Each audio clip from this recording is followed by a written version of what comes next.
Paddy, and welcome to the first Sunday podcast on a Sunday in about 4 months. It's been a while. Impressive. I know. So I cannot see the comments unless I get my laptop, so that's what I'm going to do. But I am joined for the first time in a while, maybe, by DJ Tuck. Yeah, I don't know if I've ever been on a podcast. You've been on a podcast. You were at least on one of the Night of Champions episodes. You've been on a couple, I think. Maybe. I don't know. Yeah, you were on one of the Night of Champions episodes because you all were. Yeah. Okay. Yeah, that makes sense. What was happening in this world, this expert difficulty world, before I decided to quit because it's too hard? Struggle. Yes, the struggle is very much real. But yeah, so this is the podcast. I'm joined by DJ Tacky D. So what's been going on, Tugger? Sitting around doing 04 stuff, pretty much. You know. Makes sense.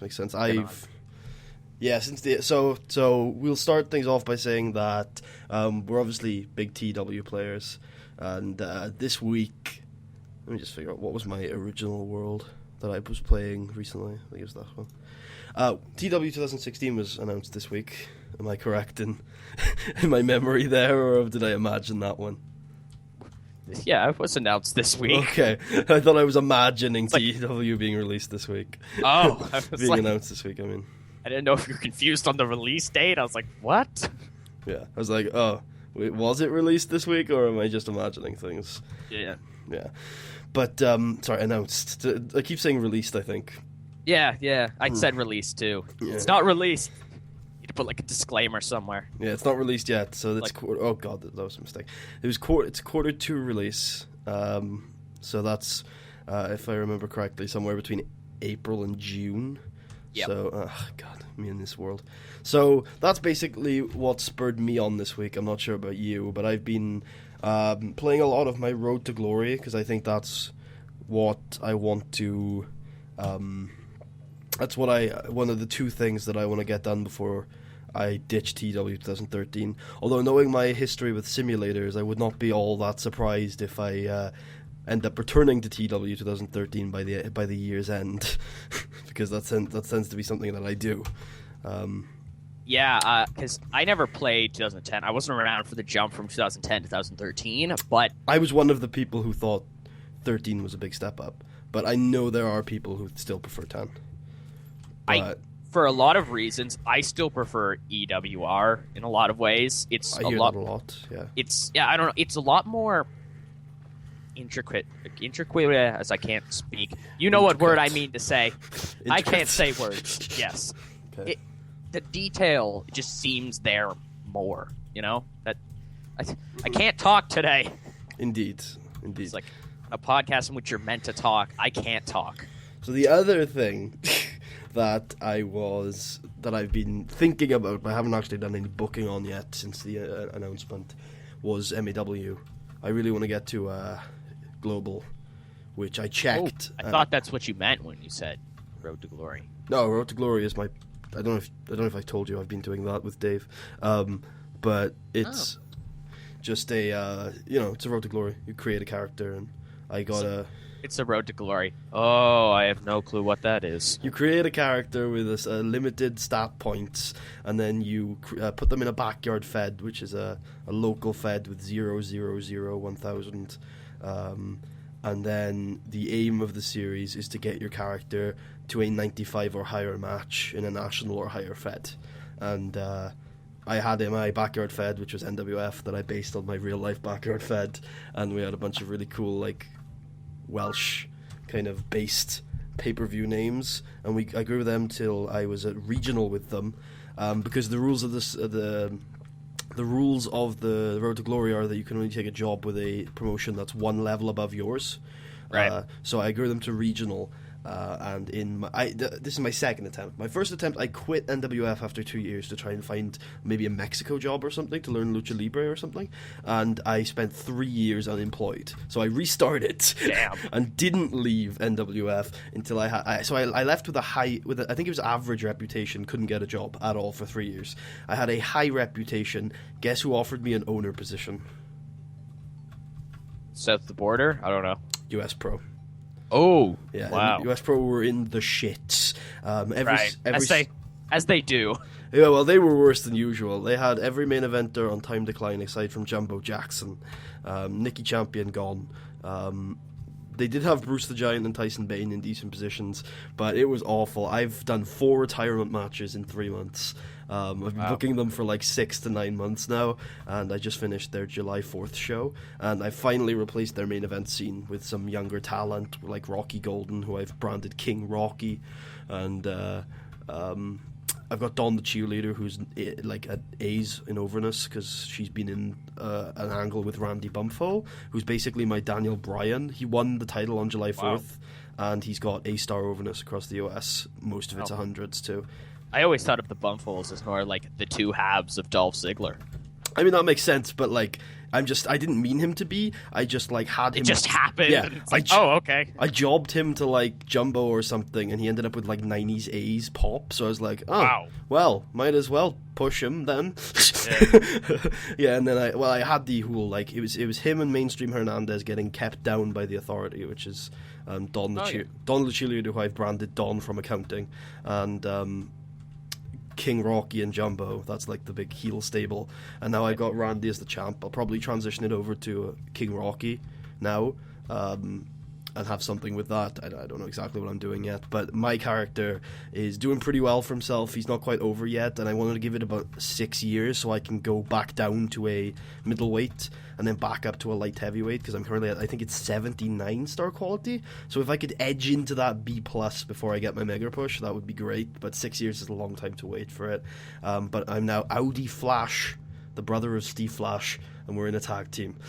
That's phenomenal. Yes, so that's what's been going on there in my World to Glory. But yeah, more, I want to get to a global before TEW 13 closes its doors.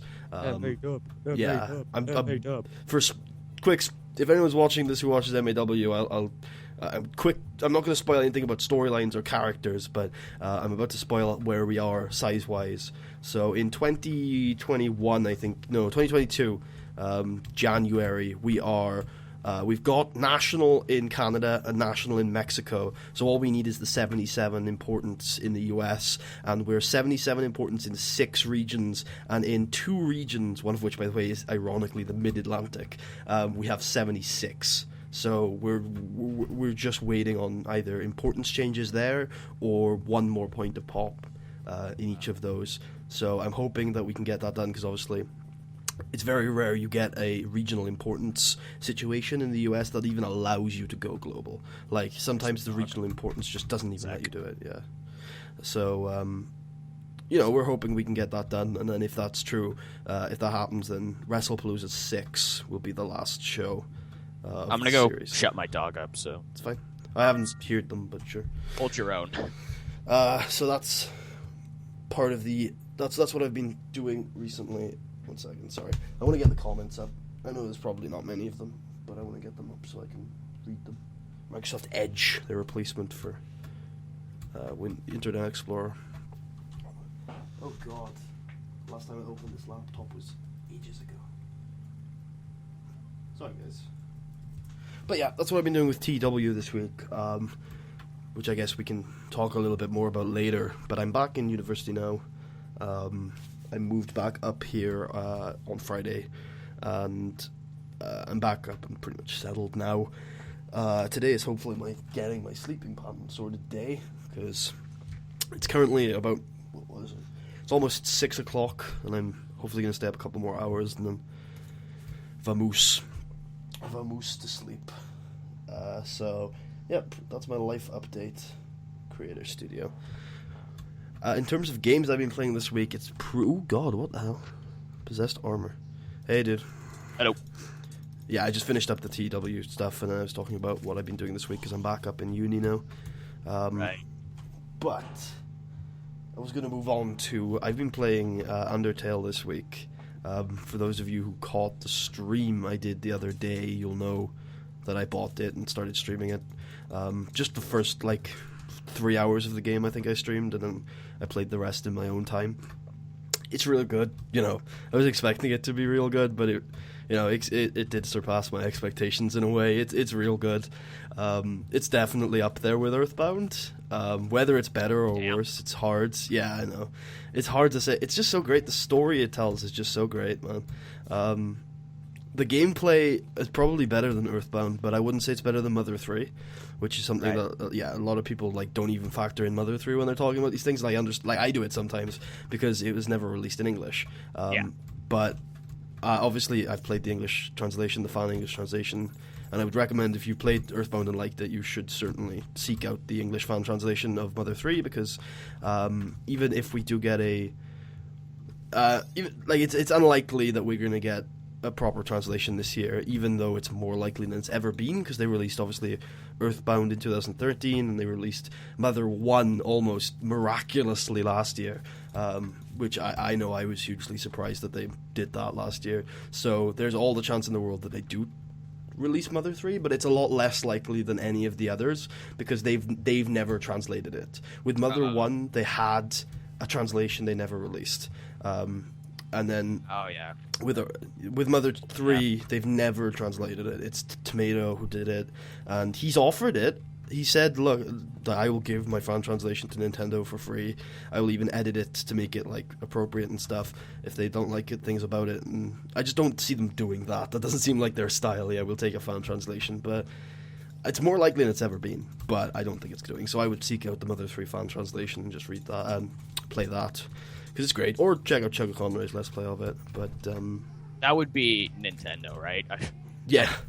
I'm making sure I'm covering all my base here. It's not owned by some other company and Nintendo published it or something. But I mean, it was developed by they're now called Creatures Inc., but I can't remember what they were called then. Yeah, but they wouldn't be the ones who released it. No, it would be Nintendo. Yeah. Yeah, I wouldn't see Nintendo doing something like that, seemingly because, as I've learned, just literally through YouTube, basically, Nintendo is very weird about doing things with fans. They have a really weird relationship. Yeah, I feel now it's interesting because it's the company too. It's not the employees, because the employees have a really good relationship with the fans. Yeah, it's the company itself. It's just weird because I always thought of Nintendo as ultra baby face of the video game industry, and then that happened, and it's whoa, what? The whole YouTube, you can never play our games unless you give us your money. Yeah. Well, I mean, that's their statement, but they haven't really followed through on it a lot. Yeah, I'm sure they haven't completely followed through. I mean, they have more than we expected, but not to the point where it's that big of a deal. I mean, it is a huge deal. They're assholes, but but it's not too much of a worry. Luckily, Mother 4, which is a fan thing, it's a fan project, is still roaring, still developing, which is good. And they've come out and said you can make YouTube videos of it all you like, so that's good. Whether or not Nintendo goes and shuts them down, I don't know, but I doubt it. I doubt it. I think they're legally in the clear. They're making all of the assets from scratch. The only thing that Nintendo really could have on them is they're using the Mother name, which they do own, and also they're using the Mr. Saturn character, which they also own. But aside from that, they're making a lot of those assets from scratch. I bet if Nintendo came along and gave them a cease and desist, they could just change Mr. Saturn's name and design a little bit. It's Mr. Pluto. Or we could call him Hercule. It's a bit of a nod to Dragon Ball Z, Mr. Satan. But yeah, no, you could do some. I bet they could release Mother 4 without Nintendo's consent, because it's just change a couple of the names around. Yeah, I wouldn't see how. Well, the only thing I could see is the name potentially. Yeah, because they do own the Mother name, although they don't like to use it. They with their in English, their English release of Mother 1 last year was called Earthbound Beginnings, and I imagine if they came out with Mother 3 this year, I don't know what they'd call it. Earthbound 2 seems a bit off to me, so I don't know what they call it. Earthbound X, EX. Earthbound Ending. Earthbound End, yeah. Makes sense. Earthbound Final Story. Yeah, no. But yeah, Undertale is up there with Earthbound. I think I need to replay Earthbound. Earthbound's a longer game, but then Earthbound's second and third playthroughs are exactly the same as the first, whereas with Undertale, there's at least 3 playthroughs that are very different to each other, because I won't spoil it, but I won't spoil a huge amount, but your first playthrough of the game is always going to be different to your second, because there's a lot of things that change on your second run through of the game, and then there is 2 extreme options you can take during playthroughs that can change the entire game, like to the point where the final boss is different on all 3 of the playthroughs. So, wow. Yeah, the final boss is different. There's 3 separate final bosses in that game. Possibly 4. But, there's a lot of difference in the game. And the story's great, and the characters are fantastic. The soundtrack is one of the best soundtracks of all time. It's unquestionably one of my top 10, possibly top 5 games of all time. Unquestionably makes top 10. It's that level of quality that I can't, there's no doubt. There are games that I love on my top 10, like Red Dead Redemption, that makes 5. Red Dead Redemption, if I remember correctly, is my 5th favorite game of all time. And I look at Undertale, I'm like, okay, this makes top 10 easy. My top 10 is, I like my top 10, but it's nowhere near the quality it would need to be to say that Undertale isn't going to be top 10 easy. Wow. Yeah, I think it makes top 5 easy. Like I said, it's just a fantastic video game. That's something that I like a lot of games, because they appeal to me specifically. And with Undertale, unquestionably, it's the same kind of thing, where it's like, some people are not going to like this humor, some people are not going to like these characters. But with something like Phoenix Wright and Fallout New Vegas, where I recognize that, yes, this appeals to me very much so, because the gameplay is good, but the story is something that I personally love. With Undertale, it's something where I think even if you don't click with the story, I think the gameplay is good enough, and the way they tell the story is good enough that you're going to like it anyway. It's just, I look at things like, Fallout New Vegas is my favorite game of all time, but I've said before, if I were to review it, I would give it like a 7 or 8 out of 10. But Earthbound is a 10 out of 10 game, and it's the same with Undertale. It's a 10 out of 10 game, because there are certain... They're not objective, because they're still opinion, but they're more objective, more like take a step back criteria that I can review things on. So it's interesting. It's certainly a game that warrants a couple more playthroughs.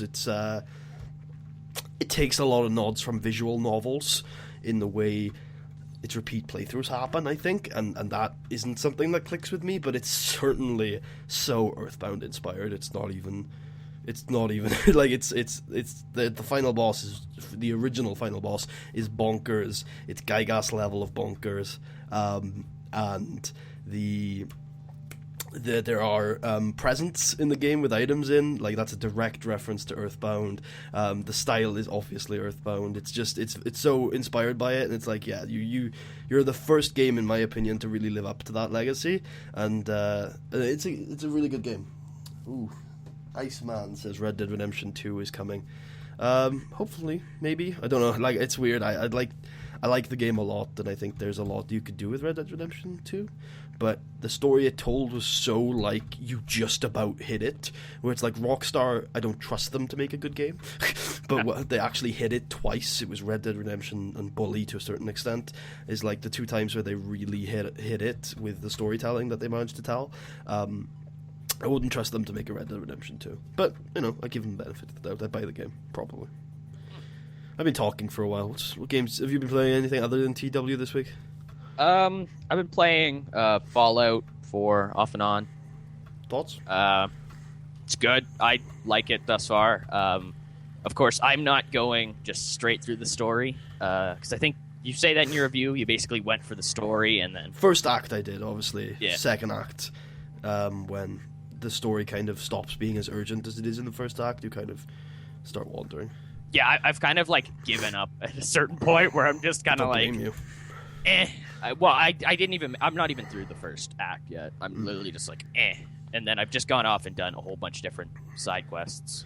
Yeah, like with me, it was like if I didn't have that first act of like I give a shit about the story, I don't think I'd like the game at all, because the first act kind of got me in, and I thought, yeah, maybe there's a.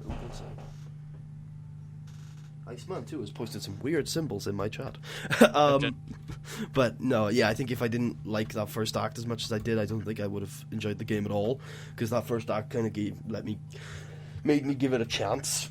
And then obviously there's like 2 side quest stories that I like, and then there's that first act, and then other than that, well, the rest you can like learn from my review if you don't mind spoilers. Yeah.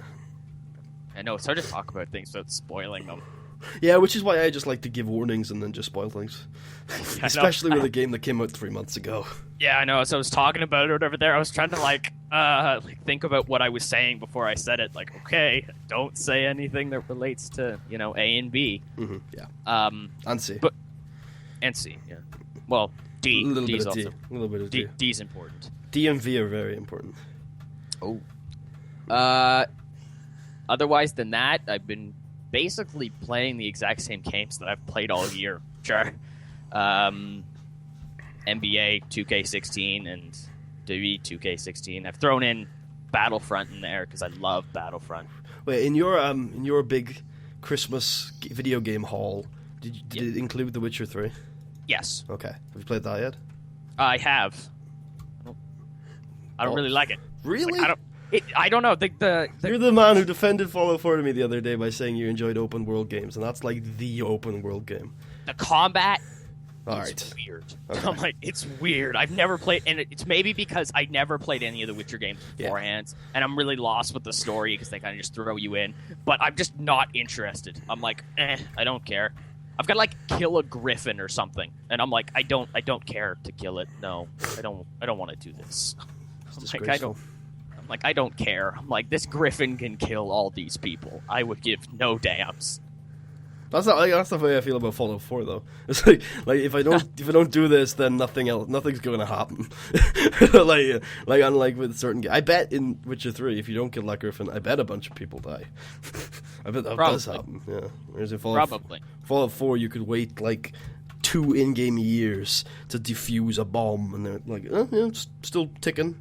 Not sure how long it's going to be. I guess. I don't know. Yeah, I don't know.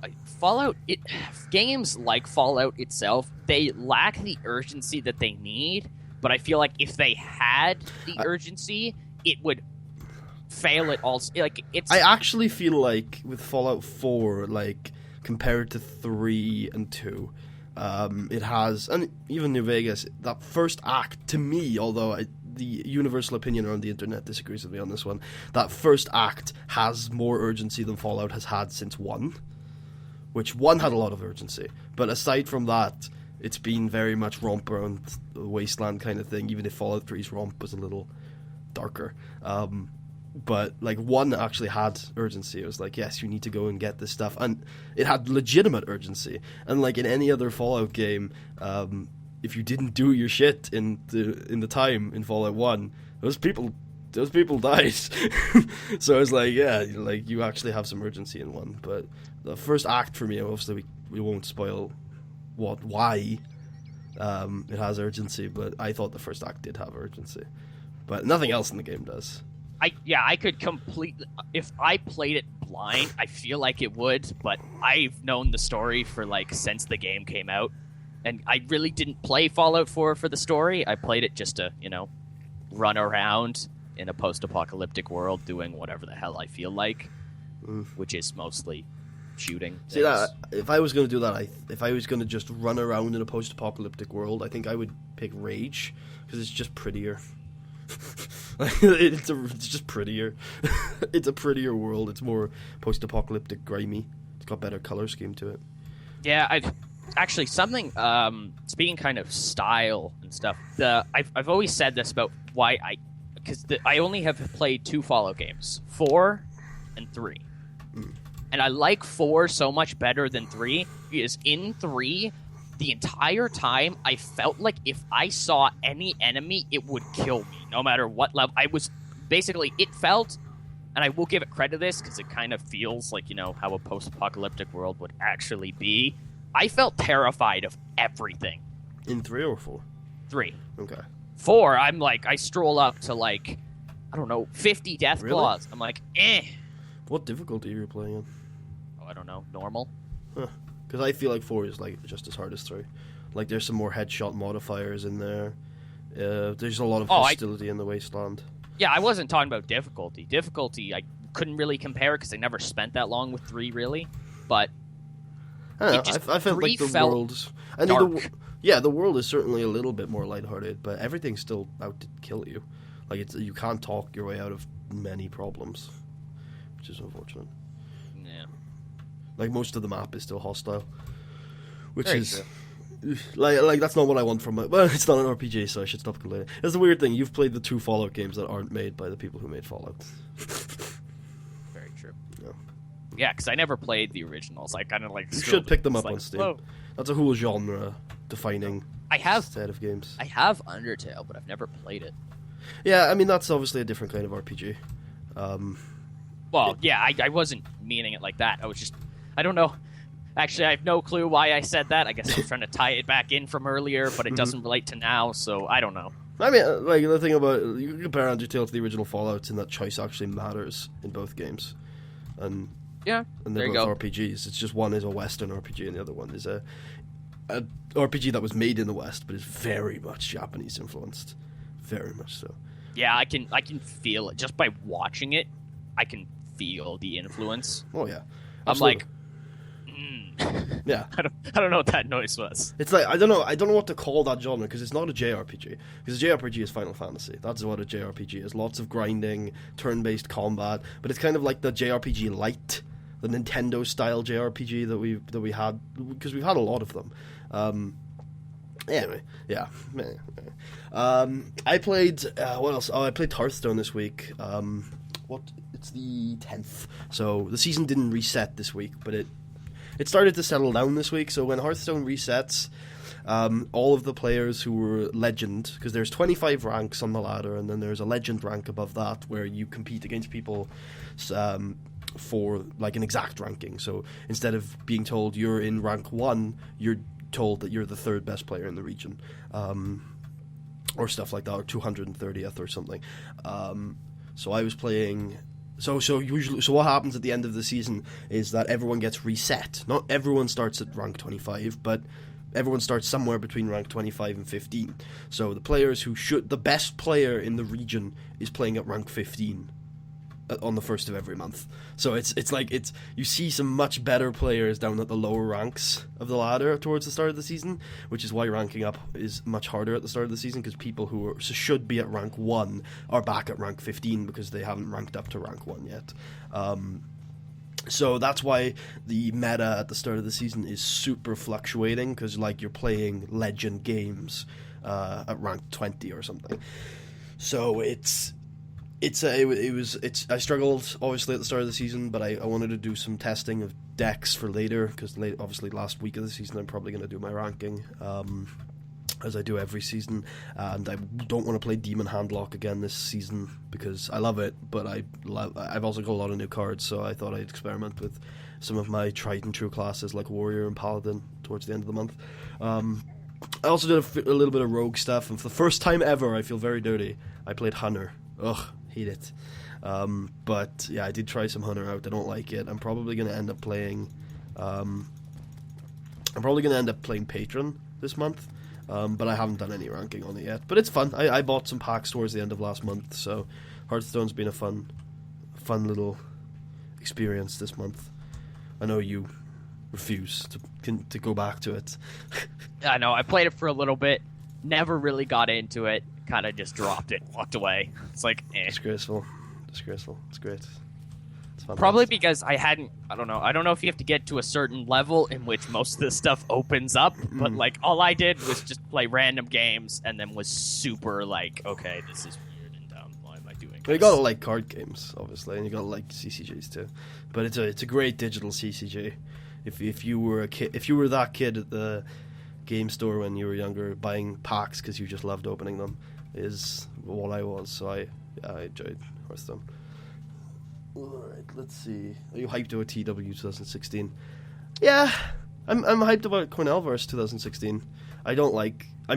We shouldn't really talk about our opinions on the development of the game here, but obviously I'm not 100% confident in the game being great.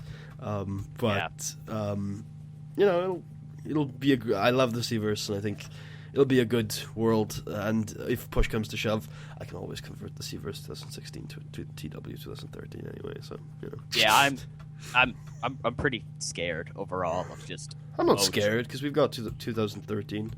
Yeah, I'm not scared so much. Like I'm afraid that 2016 will come out. It won't be as good, and the modding community will move on, and then we'll just get nothing for 13. Yeah. But if it is a step down, that probably really wouldn't happen because people would be like, "Oh." I know, because like a large chunk of the community thought 2013 was a step back, and the modding scene moved on. So yeah, I know. I know if I think it's a step back, and if I become anywhere near respected as a mod maker, I won't. If I think it's a step back, I'll obviously still be making for 2013. But that's if I think it's a step back, which I doubt it, because I don't think it will, but it's the fear of it's not enough progress would be my fear, where it's like we're not going to get another one for 3 or 4 years, so it's if the progress isn't that big, where it's like we're stuck with shitty dev feds and shitty women's divisions and like momentum gains and contracts and things like that, and loans and alliances and all those things that we thought, like there's enough complaints in my head that he could fix all of them, but I just don't think he will, because I don't think he thinks everything that I think is an issue is an issue. Like I don't know, I don't hear enough about how women's divisions are limited to 10-minute matches. I don't hear that enough. I'm like, that honestly pisses me off. Like that's one of the biggest things that, because I, for the longest time, had just kind of been like, 2013 is great. Like, come on, what would be wrong with it? And then we kind of hit the point where I think that was the first straw in which I kind of started being like, oh man, this game has some big issues, doesn't it? Yeah. I mean, like, another thing is obviously the contract system isn't robust enough to handle the modern day real life indie scene. Very true. And also contracts like Lesnar is another one where it just does not handle it. Big issues such as everyone coming to every show when they're available for it, whereas let's say like the Dudley Boys, they probably wouldn't be at every Raw. Like IRL, maybe they would, but other things like that. TV tapings are very fucked up. Very much so. Like almost need mass tapings. Very much so. Very much so. Yeah, very much so. But like that requires a lot of development. I think dev companies. I mean, the biggest thing people are saying is to take control of them. But I think you need a huge overhaul. People complaining after being there for like 6 months, whereas in real life people are in dev for like 2 years. Big people refusing to sign dev deals when it's now become common practice for the WWE to send absolutely everyone to developmental for at least a couple months. Well, but that issue itself isn't the game. It's a product of its time. Like, this is all before we had WWE. Got released in 2012. Yeah. Yeah. 2012. It's before WWE. Tyler Black. Yeah, but Tyler Black isn't such a big name on the scales of Fergal Devitt. And... Okay. He's definitely about as big of a name as... He's bigger name than Generico. He's probably a bigger name than Steen, or around the same level in terms of like his recognition when he signed. Yeah, the whole Danielson went to Dev. That was in like 2009. Yeah. Fair enough. Everybody goes to Dev. That's what it seems like, dude. Everyone does go to Dev. Like, but I mean, there's some signings they just made that might not go to Dev, but they would be the first people to sign new deals with WWE, not returning people, but sign new deals with WWE. They would be the first people since 2012, I think, to debut before NXT.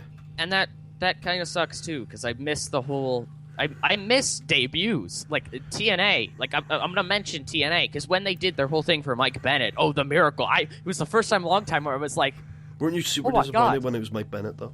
Well, yeah, because that makes no sense for him, and I'm but much wait, like, the hell. You but knew it was exciting. You knew it was Mike Bennett though. I didn't. I didn't at all. I had no clue who the hell it was because I literally thought I was like Mike. It must be Mike Bennett. I'm like, no, that makes no sense for Mike Bennett. It's like their answer to the New Day or Bo Dallas. It's not Mike Bennett. It was Mike Bennett. And it was I'm like, either going to be Mike Bennett or Tanahashi. So it ended up being Mike Bennett. It would have been so much better if it was Tanahashi. It was Tanahashi enters himself into the world title series.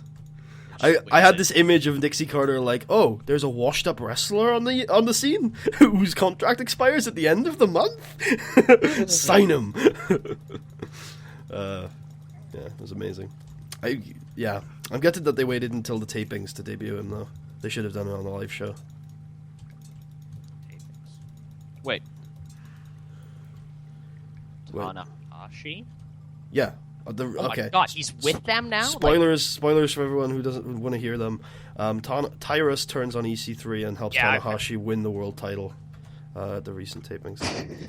They've released they've done this awesome anti-spoiler thing where they've released a picture of Matt Hardy with the title to kind of fool people. I was about to say, I was like super confused. I was like, wait, seriously? They got him? The second you said that, I'm like, ah.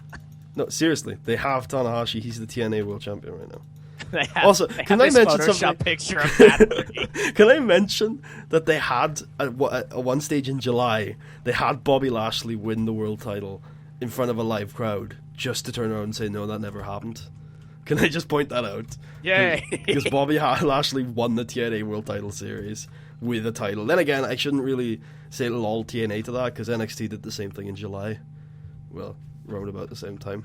And well, and you could even relate it back all the way to like the most infamous, maybe famous one, where like the Rockers won the belts and then they just didn't air it because the turnbuckle broke. I think the most infamous one is when TNA had someone win the title and then they went with I think it was Wrestle One. They had an agreement in Japan and they went over to do their big show in Japan, and then they were going to have the title defended, but the title had already changed hands, but it hadn't been aired yet. So they were going to have the defense of the old champion with the belt, and Wrestle One turned around and said, "Wait, but he's not the champion anymore. He lost the belt." And they're like, "Yeah, but it hasn't aired yet." Serious? Damn it, Wrestle One. No, I agree with them. It's like he lost the belt. No. For all me, if it hasn't aired yet, Person A is still the champion. No, he's not. He lost the belt. A live crowd saw the belt change hands. It's like 200 people. Like, come on, it's TNA. For TNA, but it's wrestling principle, and it was probably like 800 people. But and plus it was a couple of years ago, so maybe it was over 1,000 people. This would have been like when 2013. Yeah, roughly. Back when they actually had a crowd. Yeah, I mean, it's on the heels of like the Bobby Roode, Austin Aries, TNA Silver Age. Yeah, I mean, TNA did alright, but I mean, you refuse to admit TNA was decent at any point. 2005. But aside from that, 2005, they had one 5-star match. Everything downhill from there. Yeah, even then, like they weren't. Aside from that one match, they were pretty shit. Now, there's a lot of problems with the game that I don't think all of them are going to be fixed. I don't think he wants to fix all of them. But yeah, I'm okay. I'm pretty hyped. I'm not as hyped as the hype, but I'm pretty hyped. But does the hype get hype, or does he stay hyped? I don't really know.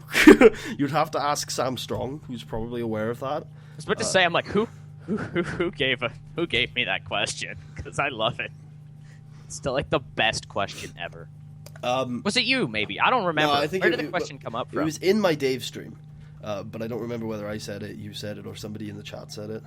Somebody in the chat said it, then I said it, and then But I think that's enough about TEW 2016 and a bunch of games we've been playing. So Tokyo Dome was this week. I reviewed that in full earlier this week, which was a bit more of a raw take on it. After some further review in my own head, I think I'm probably gonna end up giving Nevermatch a higher grade.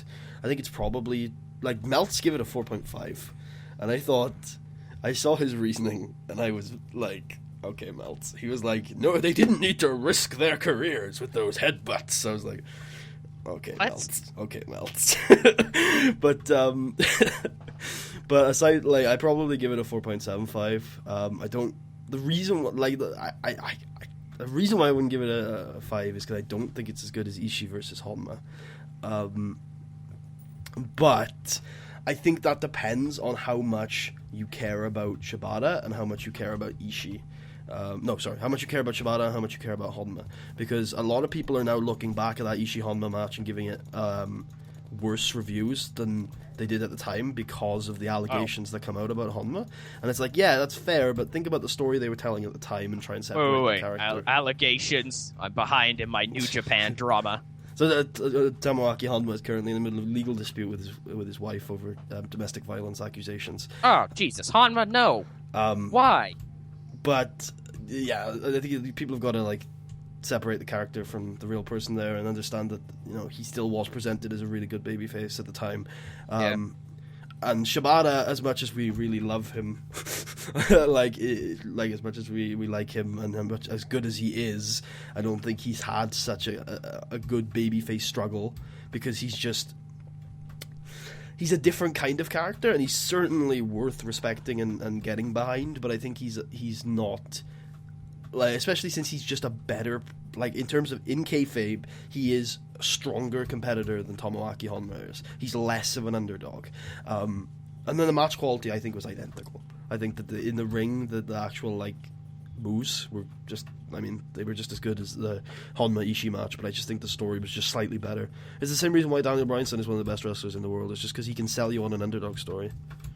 Sami Zayn is the same. Yeah, very true. It's just one of those things where underdog stories are really hard to sell these days. You know, you can't just stick anyone in there, cough cough John Cena, cough cough Roman Reigns, and expect it to work, because you've got to you've got to put someone there who is legitimately an underdog, which is something I feel like they've forgotten. Go Heath Slater, go. Yeah, go. Win the belt, please. Hell, they fucked up the best underdog story they've had, well, until D-Bry, with Mysterio.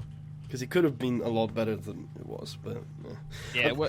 Everybody talks about the world title reign where he jobbed like 7 weeks straight on SmackDown. Yep. It's like, you're the world champion. They probably would have fucked up the D-Bry reign if he wasn't injured. Oh yeah, they would have. Yeah. They like immediately did, basically. Like they had Kane basically batter him, like not even from behind. Kane just came out and battered him, and it's like, shit. But yeah, no, Tokyo Dome was great. I think Okada, Tanahashi, I think I will remain resolute that I think it was a 5-star match. I think now that I've heard all of the comment and stuff, I'm glad to see that there is two sides to the argument, that I'm not just the pariah on his own saying, yeah, this match was amazing, and everyone is like, nah, it's shit, bro.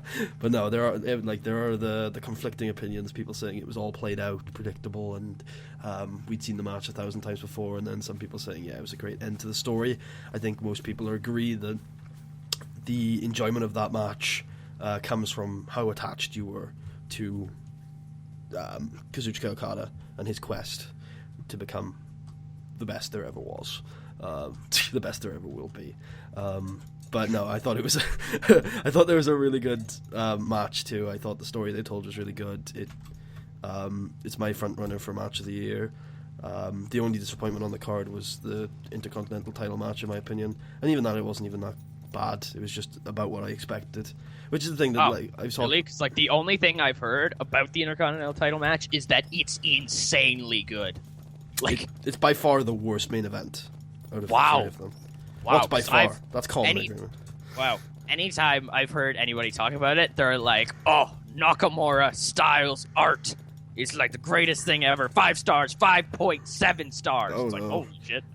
4 from me. Wow. Yeah, well, that's the thing, is that, like, it wasn't either of the two's best performance in a while, and I don't think they worked that well together. But it was a 4-star match. Like this is not. Yeah, it's true. A great, you great match. But it was sandwiched in between 2 matches that could very well have arguments for 5 stars. Yeah, so it's hard to top that, especially when there's no story at all. And true, weren't they just fighting because AJ was because it was Tokyo contender, Dome and AJ is great? Yeah. It's like, AJ needs a match. You have a belt. You don't have a contender. Let's do it. There you go. Well, you do have a contender, but fuck Coda. Like, fuck you. Get back in your corner. Go back to Noah. Oh, God. Or DDT or whatever. You mentioned Noah, and it's like, ugh. Hey, Noah's alright. It's all right. It's decent. It's got fuck's his name? That guy who runs Suzuki. It's Suzuki. They've got Suzuki. They've got that Suzuki Gun Bullet Club angle going on. Not literally Bullet Club. I mean Suzuki Gun as Bullet Club. Yeah. They strike me as the TNA of Japan. No, they have Kenta and the other Kenta. Well, they had Kenta. No, they had Kenta and the other Kenta. Yeah, because there's Kenta Kobashi, Kenta Kobayashi, and Kenta Kabishi. Well, no, because Kenta Kobayashi, I think, is the real name of Kenta. Yes, because he originally went by that and then changed it because his mentor's name was too close to it. Yeah. Thanks 04. I'm like, thanks 04, man. Thanks 04. And now he goes by Kenta Itami or something. I don't know. I don't know. Something like that. Know.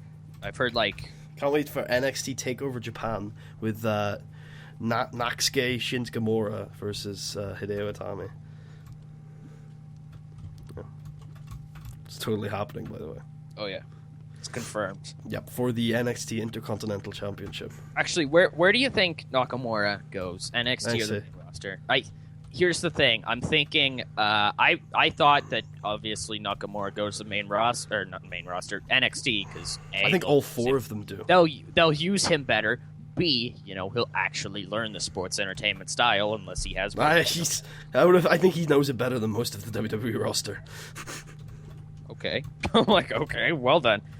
He's a sports entertainer, man. Well then, in that case, why the hell not bring him to the main roster? I literally see no fault in it. Well, the fuck, no. I wouldn't want to see him there, and I don't. I've said this so many times. I don't think Vince McMahon hired these four people. I just don't see it in my mind. No, it was obviously Triple H vigorously campaigning to be like, get them now. I don't think he campaigned. I think he just signed them to NXT. He was literally just like, fuck you, and then just signed them. Right? He just looked at Vince and was like, no. No, I'm signing them. I don't think Vince gives a shit. I think Trips just signed him, and Trips just signed them, and Vince was like, "Oh, it's another one of Trips' indie signings." It's the huge. That's what I think. All four of them are going down there. Maybe AJ, no. Maybe AJ does a Royal Rumble thing. AJ goes to the Rumble. I think AJ does Rumble and then goes back down to NXT. AJ Rusev does style. Rumble, goes Final 2, winner beats him. There's your feud. I don't think so. It's like, there's your feud. No, I'm kidding. Roman obviously makes the Final 2. I think AJ That's obvious. I think AJ does debut Rumble and then just gets thrown out about 10 spots before the end. And then that's it. Nostalgia pop. Bubba Ray Dudley style last year. Yeah, I would be up for that. Because I've given up on saying, Styles, Nakamura, Anderson, Gallows, they're not going to do anything. I know that. If anything, they will job to people. Oh, yes, so I just accept it. Yeah. I'm like, okay, so Styles comes out, probably gets eliminated after 3 people maybe. Nakamura can come up and probably lose to the Social Outcasts because they're pushing them. Clearly. The tag team guys will just stick in tag team hell basically the primetime players did. Shitus O'Neal.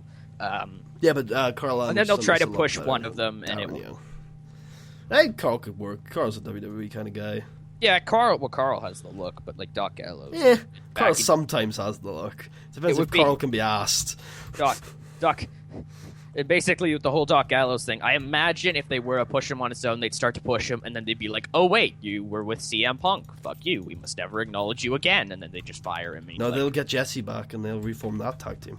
Yes. Because I loved Festus as well as the next guy. How awesome would it be if these guys, when they show up, Doc Gallows is Festus, Carl Anderson is some kind of comedy jobber, AJ sticks in mid-card hell. No, his name is Alan Jones. His name is Alan Jones. That's his actual name, by the way. Yeah, I know. That's, he sounds Welsh. I've heard he does. I've heard what the because Nakamura's charisma, right? That's the biggest thing about him. His aside from being the king of make Roman look really, really strong style. True. But something that was pointed out, and I really do think it'll happen. Nakamura is going to turn into a comedy guy. He's like, oh, he's crazy, he's out of control, and he'll just job to people because he's crazy. Everyone. Will it be the Nakamura Asylum? That's what people are also saying. He'll just team with Ambrose. But no, if they do it, I see him being like basically a lot like what Funaki was, but like crazy, where he's just some like comedy Asian guy who just shows up and is like, ha ha, number one, and then disappears forever. And it's like, oh, that was kind of racist. And then there you go. That's your run. Congratulations. Nakamura number one. Nakamura number one. And then he jobs to Heath Slater, and it's like, oh, shit. Number one job squad. The other theory that I've seen that I think is very likely is we'll have McMahon in every corner too. Where so good, so good. McMahon every corner, but this time featuring Triple H as Shane McMahon. He's like, hello. No. We got Stephanie in Trips' corner. Okay. Oh. Yeah. Got Vince in Roman's corner. Okay, when he acknowledges that this has all been an act and he really loves Roman. We've got Shane. Okay. No. We got Shane in AJ Styles' corner, and we've got Linda. What if we had Triple H's son, like 7-year-old son in AJ's corner? No, wait. We got Shane in AJ's corner, and then we have Linda in Shinsuke's corner, and the angle they run is that Shinsuke and Linda are having an affair. Yes, it works. King of Strong Style. Yes. Okay. Main event. I would say that was a main event, personally. I would absolutely love that. So yeah, that's my theory for WrestleMania main event. Shinsuke, Trips, Roman, and who's the guy I said Shane was? Oh, AJ. Right. Who do you think wins the Rumble? Roman. Roman. Well, I just Roman. I just gave you the two options, but I think it's Roman. It's hard because I don't know how you eliminate Brock. I've heard I've heard it, and I think it works. It's Triple H. Triple H just comes back and wins, and it's like, this is my belt. Sure, but Reign I of don't. Terror 2.0. I want it. Give it to me. I think it's entirely possible, but I don't think it's the best option at all. I've gone back to my roots of I want another Reign of Terror, and I want it now.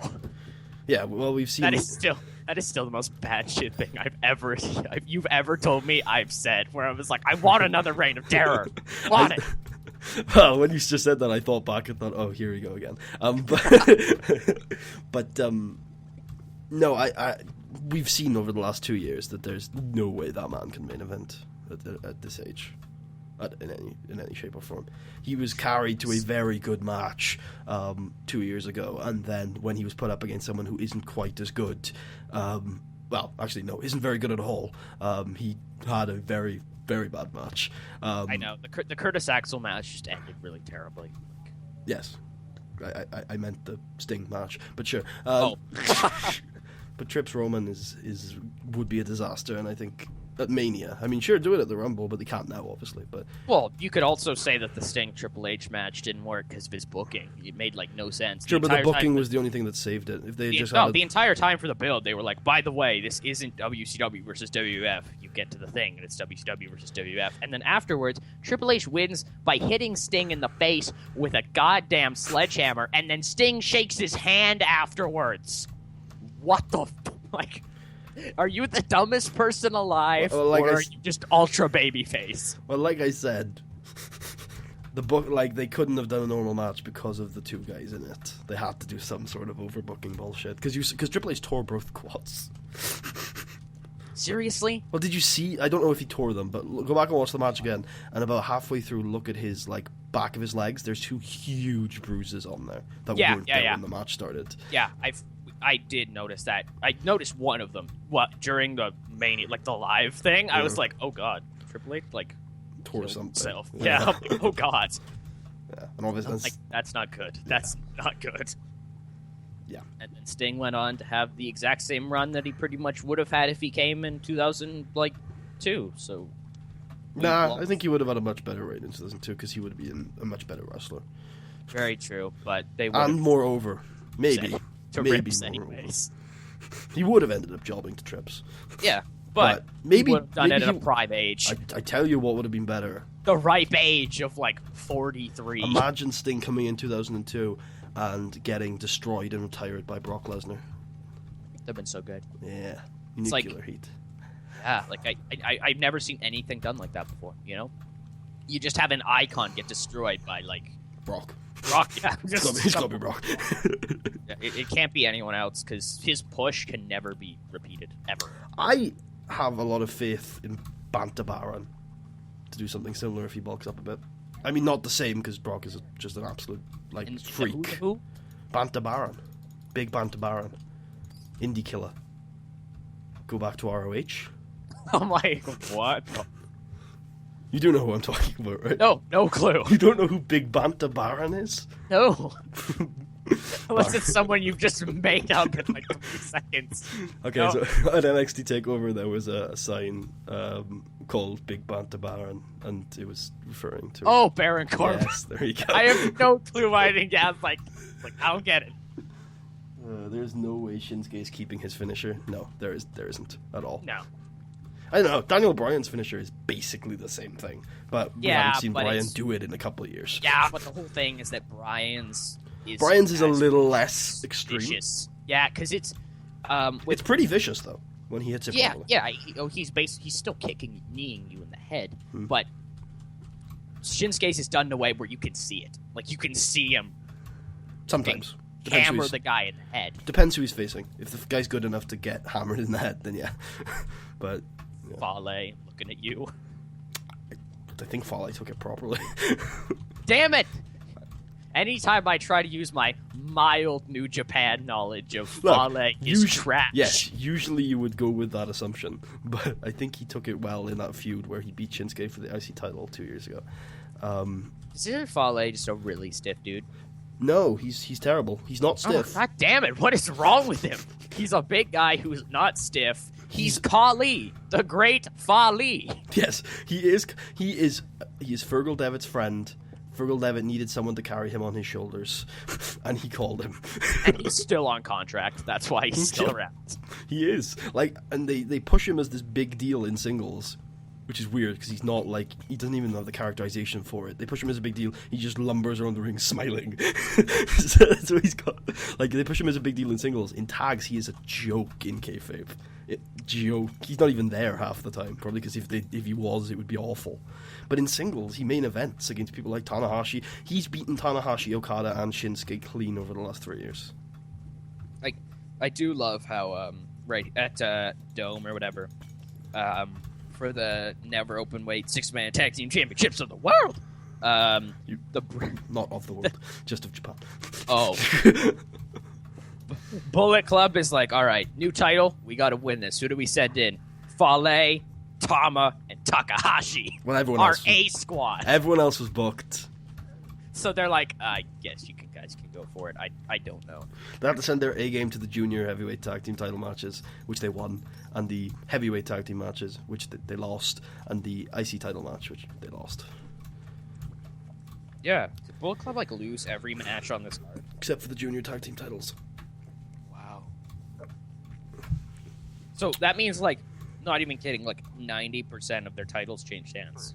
Yeah, Oh, no. all but the last two titles on the cards changed hands. Oh, that's pretty crazy. I think like the Never title changed hands, the junior tags changed hands, the normal tags changed hands, the Never Yeah, I'm 6-man. looking at the card right here because I haven't. Obviously, the ROH title doesn't count. Yeah, the ROH belt. It's just the ROH belt. The junior title changed hands, thanks to interference from Doc Brown. Yeah. I didn't know that was Taguchi until someone pointed it out to me, and I was like, "Oh, Taguchi, poor Taguchi." Oh well, they didn't even have Shelly. Did I watch New Year Rush? So is Shelly still kayfabe dead? I think so. We haven't seen him. Damn in a it, Dave. It's like, really, man? It's funny because New Japan have this weird thing where if you push a tag team guy as a singles guy, the other guy just tends to go away. They've learned the rocker strategy of just... Well, but actually the rocker strategy happened because they legitimately had a reason not to push Marty. He was just kind of super drugged up all the time. They've just kind of adapted it and are like, we don't really have a reason, so go away. It's like, go away, I guess. Hopefully the same thing happens with Red Dragon. Because fuck you, Bobby Fish. Bobby. Okay, Bobby right now needs to be signed to NXT and needs to become the third member of the Vaudevillains. That mustache No, shan't die. I think you just team him with Aiden English and say fuck you, Simon Gotch. Well, but it's Simon Gotch's act, though, right? He is the vaudevillain. That's where everything comes from. Yeah, but you can get rid of him. It's true, fine. but then Fergal Aiden Devitt was- is the Bullet Club. He's gone now. He's been gone for a while. Yeah, I guess, but like, he didn't do it. It's not like if they. It's not like if they. It's true. I mean, I think I guess know where it. you're going. I don't know. I was trying to think of a way, but it didn't really work. He didn't do it on the indies, and then they brought him to New Japan. He did it for a little bit, and then they shipped him off. He did it in New Japan as a thing, and then they shipped him off. It's not the same thing with Gotch, where that has been his career. Like, he's always done that. That's his act. He's this old school. Wait, I think I'm 40s-esque. getting this right. I think isn't Gotch the good one?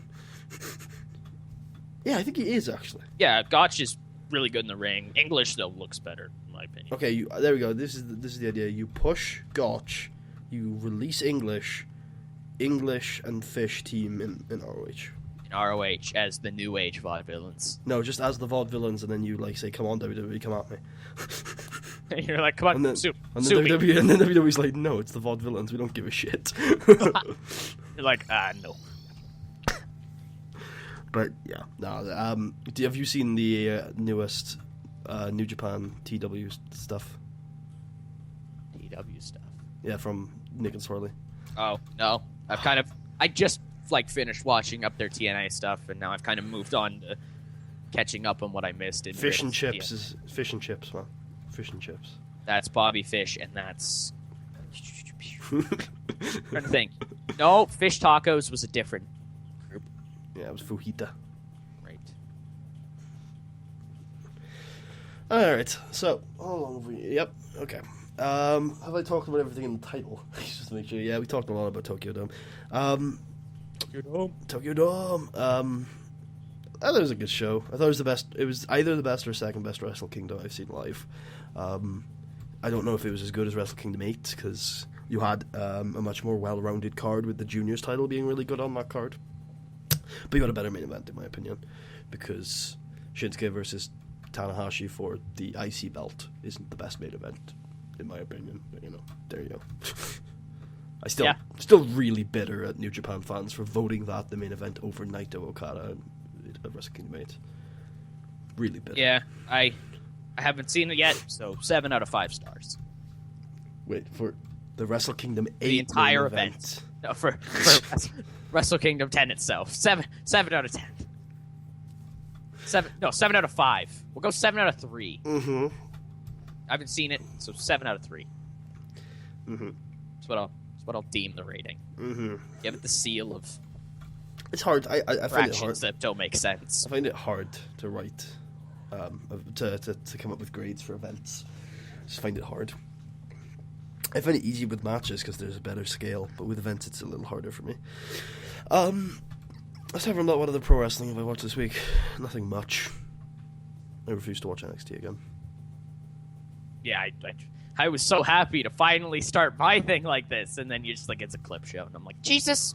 I'm like, again? What the I thought they might actually do something, like kind of like the Slammies, but no, they were like, no. They are doing awards next week. I thought it was this week. Oh, okay, so then next week, so this week, I guess, should hopefully be kind of like the Slammies, and it won't suck, and I'll have something to talk about, and I won't have to take down the video without anybody really knowing what was going on. But it might suck.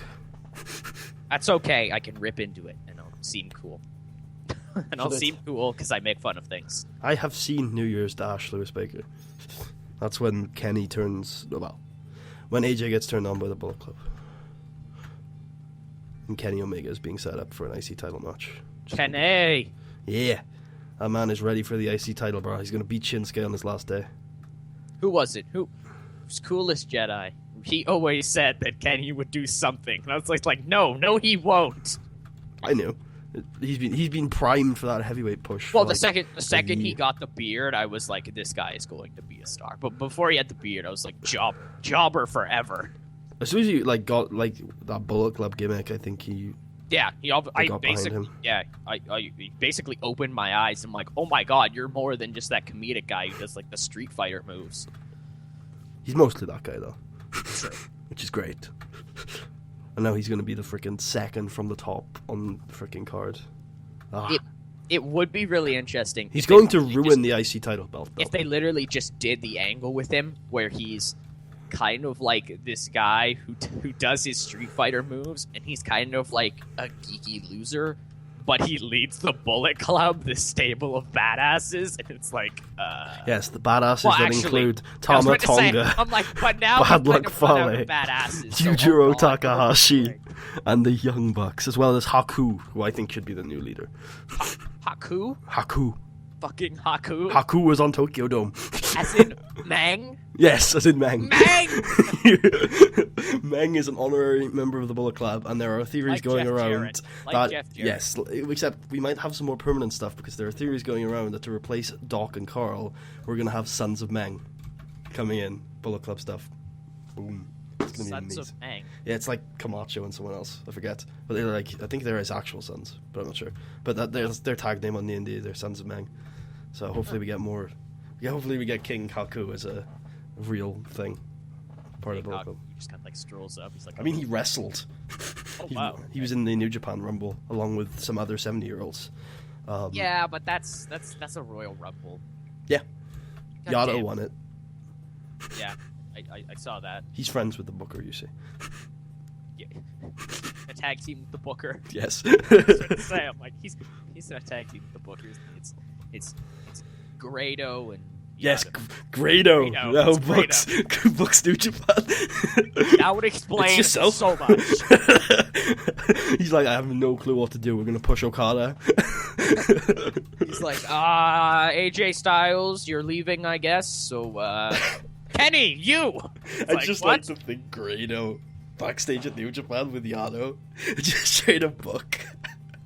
Everyone's speaking Japanese and Grado's there in his like singlet, just not knowing what's going on. Oh god.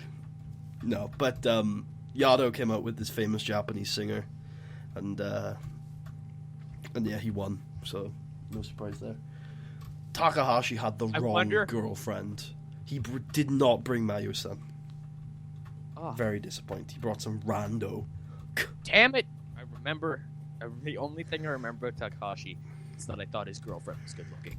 Now the only good thing about him. I mean, she's still good looking, but Mayo-san is Mayo-san. Oh well. Oh god. My favorite, I think one of my favorite comedy bits Bullet Club did at G1 this year was Carl Anderson and Takahashi just looking at Mayo-san for the entire match, just sitting down next to each other, just being like, "We're gonna wrestle one of these days." Either that or Bad Luck Fale kicking out of all of AJ's pins, and then AJ going, "We had a deal." Yeah. And then Talking about the thing where who was it? Somebody like tries to like run away. Yeah, that was Bad Luck Fale. Yeah, they try to all get him. I think yeah. He's like, nope. Foley just runs away, and then Anderson's like, "Come on, dude, this wasn't in the plan." It was just hilarious. Like, I just loved it. That and Naito coming out in his like suit gear, and then AJ being like, "God, now he's undressing." Shit like that. G1 Bullet Club stuff this year was pretty fun. That's so funny because that stable, in a lot of ways, lacks basically what all stables in WWE have now. They're badasses, yet they're comedic also. Like, it feels like in WWE right now, because they have like so many stables, where was all of this at Survivor Series? You either have to be completely, oh, we're so serious, League of Nations, or you have to be... I don't know. They were doing like parody backstage bits with flags and shit when I last saw them. Really? Maybe the Wyatt family are a better example of that. Yeah, probably, where they're full out... Well, but the Wyatt family character kind of needs it, because... Yeah. Like a cult. They'd have to be like normal people, which is kind of like or you can have to be like completely comedic, like New Day. Look, but Kofi Kingston will eat your children. No, fight your children. Oops. Fight your children. It's phenomenal. So talked a lot about programs, which is fine. Yeah. Maybe there's more. How's been YouTube with you? How's been YouTube? Oh, it's been alright. I mean, I've been uploading pretty regularly this week. Yeah, I've been uploading all right. I've kind of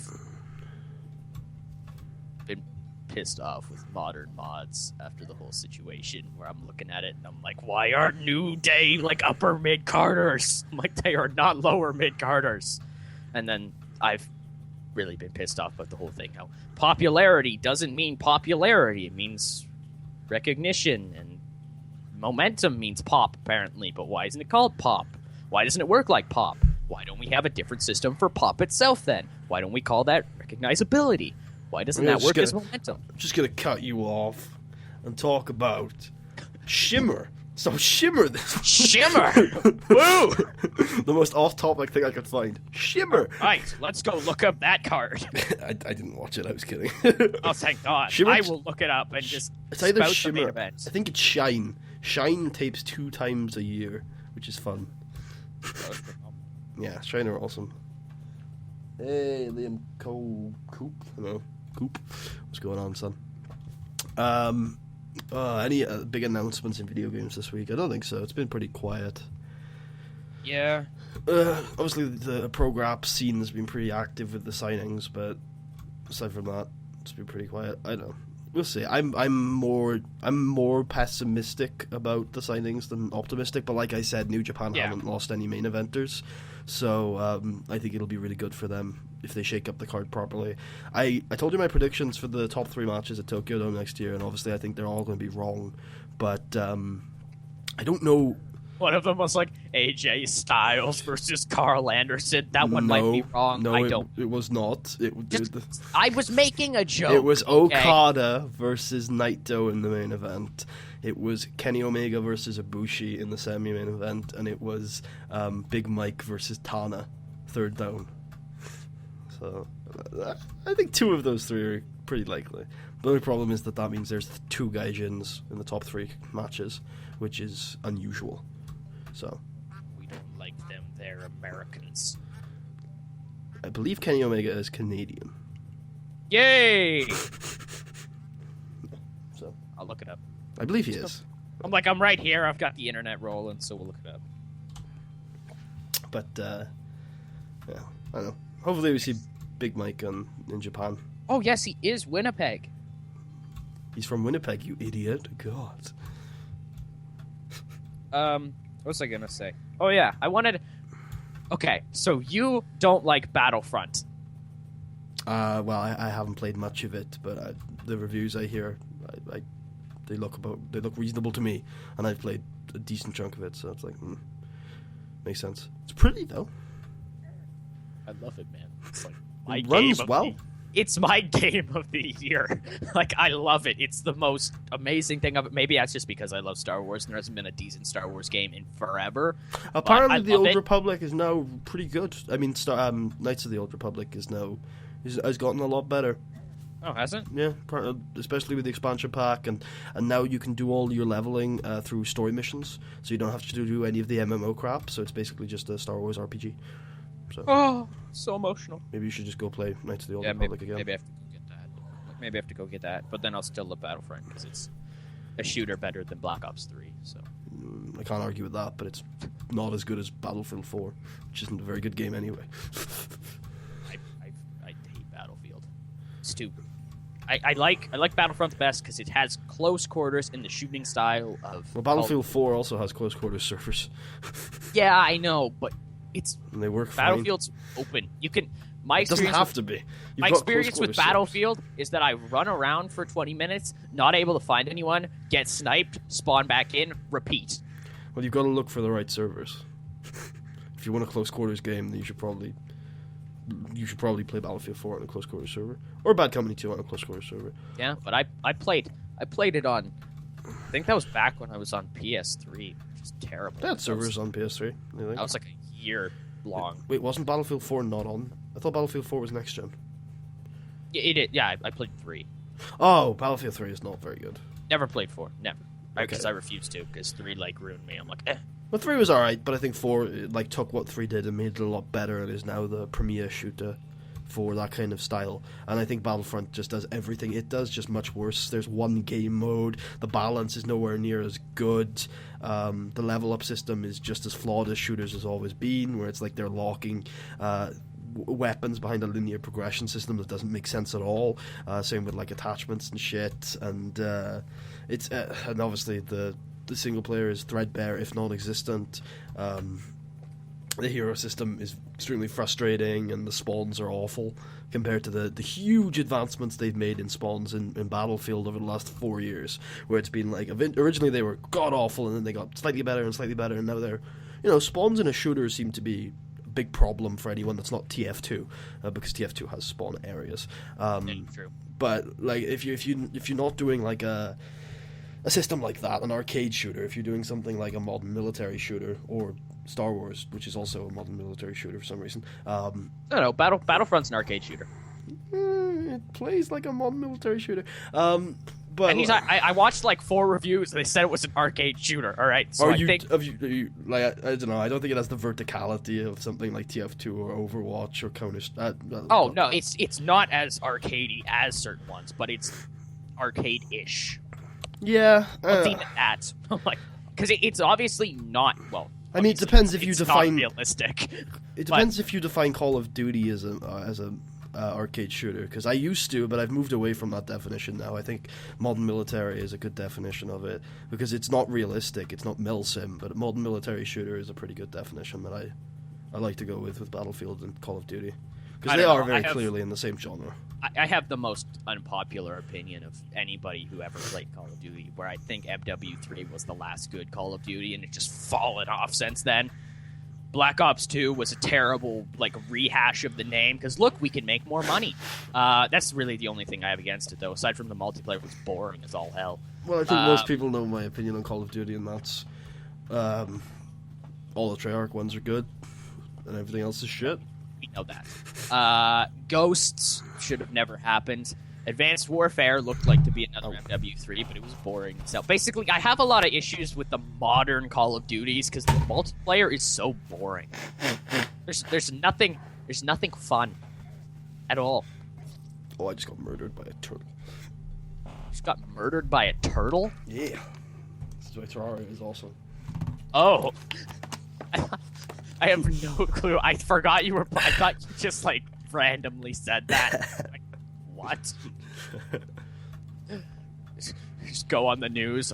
Mad turtle outbreak in the UK. But no, yeah, I can't. Modern Warfare 3 was dreadful. Yeah, it's just really bad.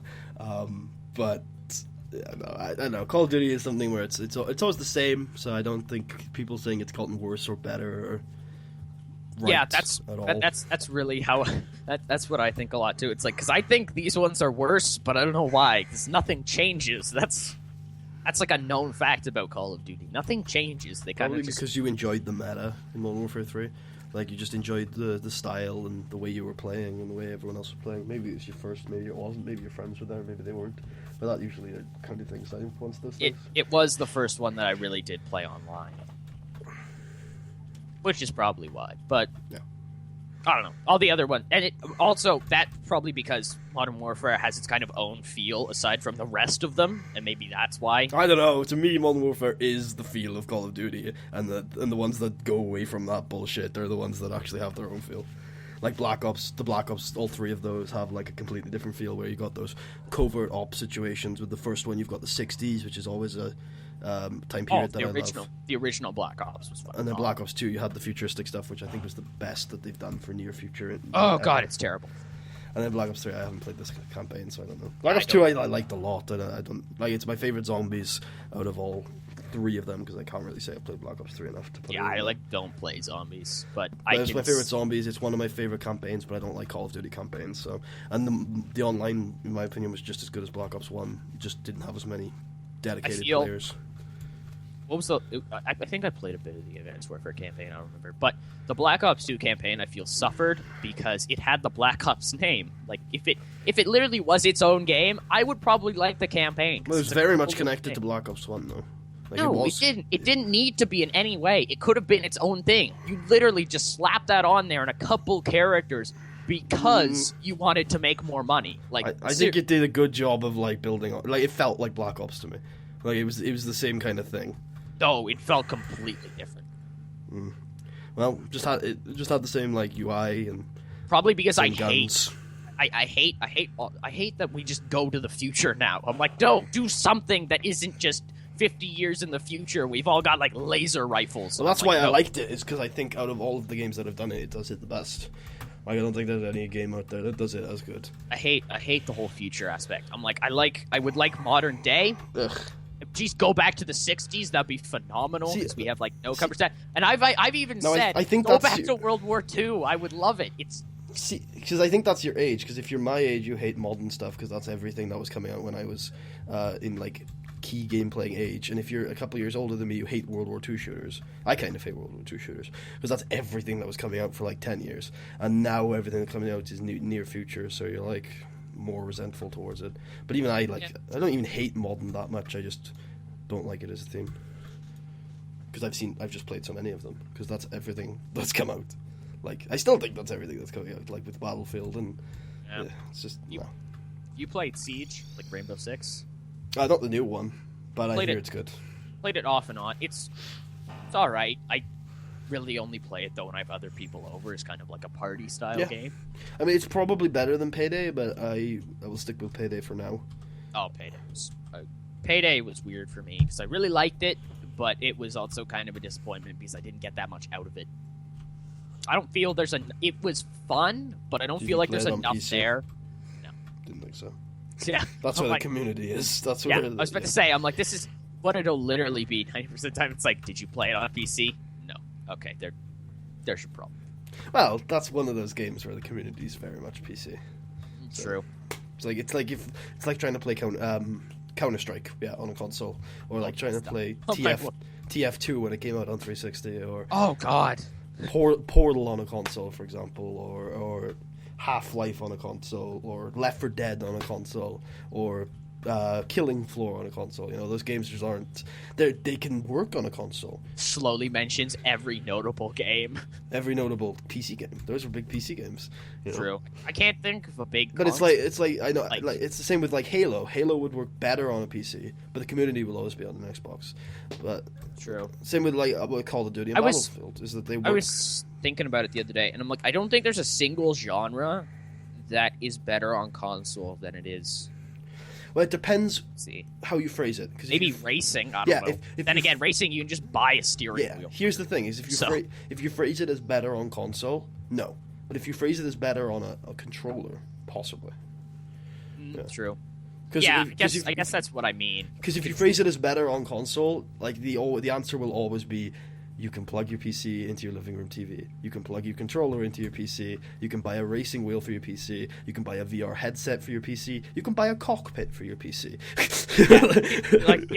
You could buy anything for your PC if you wanted to. Like I could go out right now and I could buy a drink machine that plugs into my PC. They're in development that I've heard of. There is a controller that attaches to your penis that you use to play video games. Wow. All right. The PC is just the most open platform out there, and you can do basically anything on there. Yeah, but I mean, and it's cheaper too in the long run because. Oh, 1 second. Yeah, it's cheaper in the long run too because you're probably paying close to double what you're paying for a console for the system to run it, but you're getting much better performance, and your games on Steam are costing anywhere from £5 to £20, whereas your games on console are costing between 40 and 60. Like it's just it's completely different. The sales on PC are ridiculous, ridiculous, especially if you're willing to wait like 6 or 12 months. Yeah. Well, yeah, but that's only because like you can't buy like PC games anymore in a store. Probably. You can, but like, congratulations, here's your like 5 games, pick one. Yeah. Steam owns the market. Just period. Yeah, I mean, it's gotten a lot more competitive recently. It used to be only Steam. Now you've got things like Uplay and Uplay. Oh god, Origin. Actually, Origin is not that bad, but Uplay is like, get away from me. Which have done a good job of getting some market share, but have certainly failed to like carve out their niche. But if you look at Green Man Gaming and GOG, the good old games, those two have definitely carved out a good section of the market because they're unique and they're different and they have different things going on. Like I think Green Man is a charity thing, and then GOG is old games updated to work on newer hardware and stuff. Wow. So they've they've done some really good jobs over there. Humble Bundle has taken a really big chunk of the market with their store. But yes, Steam are still huge in that market. But then if you look at console, if you're trying to buy a digital game, the Xbox Live Arcade is the only place to go. So, PSN, you can only buy stuff from the PlayStation Store. So. I still refuse to think that PlayStation in any way is better than Xbox. I could see. Well, since the dawn of time, my child, their consoles have had better hardware. Very true, but Xbox always has the bigger following. I mean, always, even now, like seriously, even now. That's debatable. Now, when people are jumping ship quicker than I can. The sales figures have been neck and neck this generation. Last generation, Xbox One by a sizable margin, but this generation, sales figures have been neck and neck. And this is because this generation, the consoles are identical. They are. They literally are. There's nothing different. I'm not even kidding. The one thing that I had over Xbox was parties, because you couldn't do parties on the PS3, which is dumb. Why the hell wouldn't you have that? They literally just put it in the PS4, and I'm like, oh, so now they're literally the exact same console. Why should I even care? I mean, PS3's online system is better. Sorry, PS4's online system is better. 360 has the entertainment integration. PS4 has it too, but it's less prominent. Yeah, because it's weird now, because the Xbox, it's no longer pitching itself as a gaming console. It's like an entertainment hub, and I'm like, okay, I guess. Yeah, I mean, I think the consoles have had very weak offerings this generation, which I think has probably boosted PC gaming or something. But I don't have the numbers, and I don't really give a shit. I have my PC. Like, the only thing I'll say is that, like, developers continue to treat the PC like shit, and that's the thing is I'll always say to people is, like, the PC system is better. Like, if a developer optimized correctly, every game would be better on PC. But the problem is developers don't optimize correctly, and what ends up happening... Looking at you, Arkham Knight. It's a good example. Or anything by Ubisoft and True. Anything by Activision, really. It's not so much, but the mega heels of the gaming industry, EA. Oh god, they do great on PC. Do they? Well, because Battlefield's a really big PC franchise. They had a pretty shitty Battlefield 4 launch, but EA Los Angeles, I think it is, turned that shit around. EA is commonly known as the mega heels of. They are, but luckily Battlefield is a really. It's been voted like 4 years straight, like the worst. They didn't win it this year. Oh, they did. I think it might be Ubisoft, but I can't remember. They won it like. Yeah, they won it years straight though. Like 1 year they won the most evil company in America award.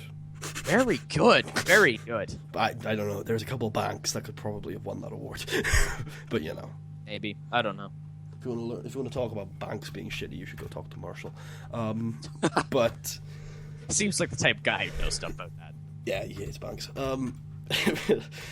Anyway, yeah, I mean, Battlefield's a really big PC franchise. I think all of the rest of EA's franchises don't do well on PC, but yeah, because I don't know, EA they have.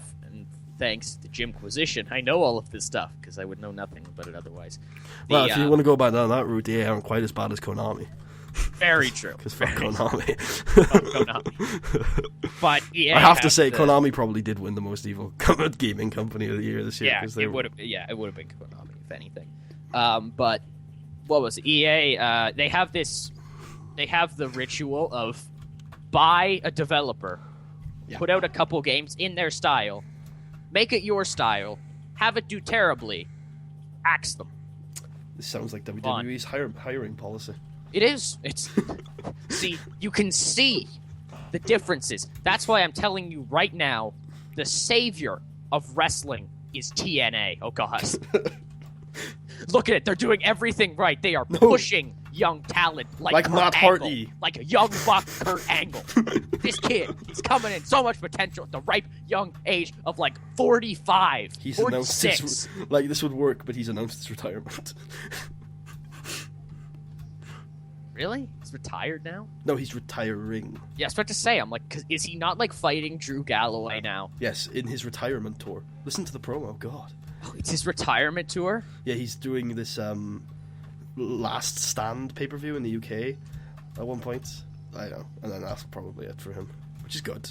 I'm glad. Yeah, good. I gave him really good stats in my mod, but he's in like 10-year time decline. Yeah. Do You saw the whole thing or whatever where, like, Jeff Hardy said, like, I want to end my career in the WWE. Yeah. And then it's like, ha, stay on drugs, kids. If he makes it back to the WWE.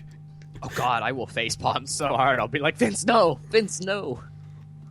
Vince is like, I can give him another chance. I can trust again. Yeah. And then, guess what happens? Jeff Hardy comes out to a match with Sting really high. Yep.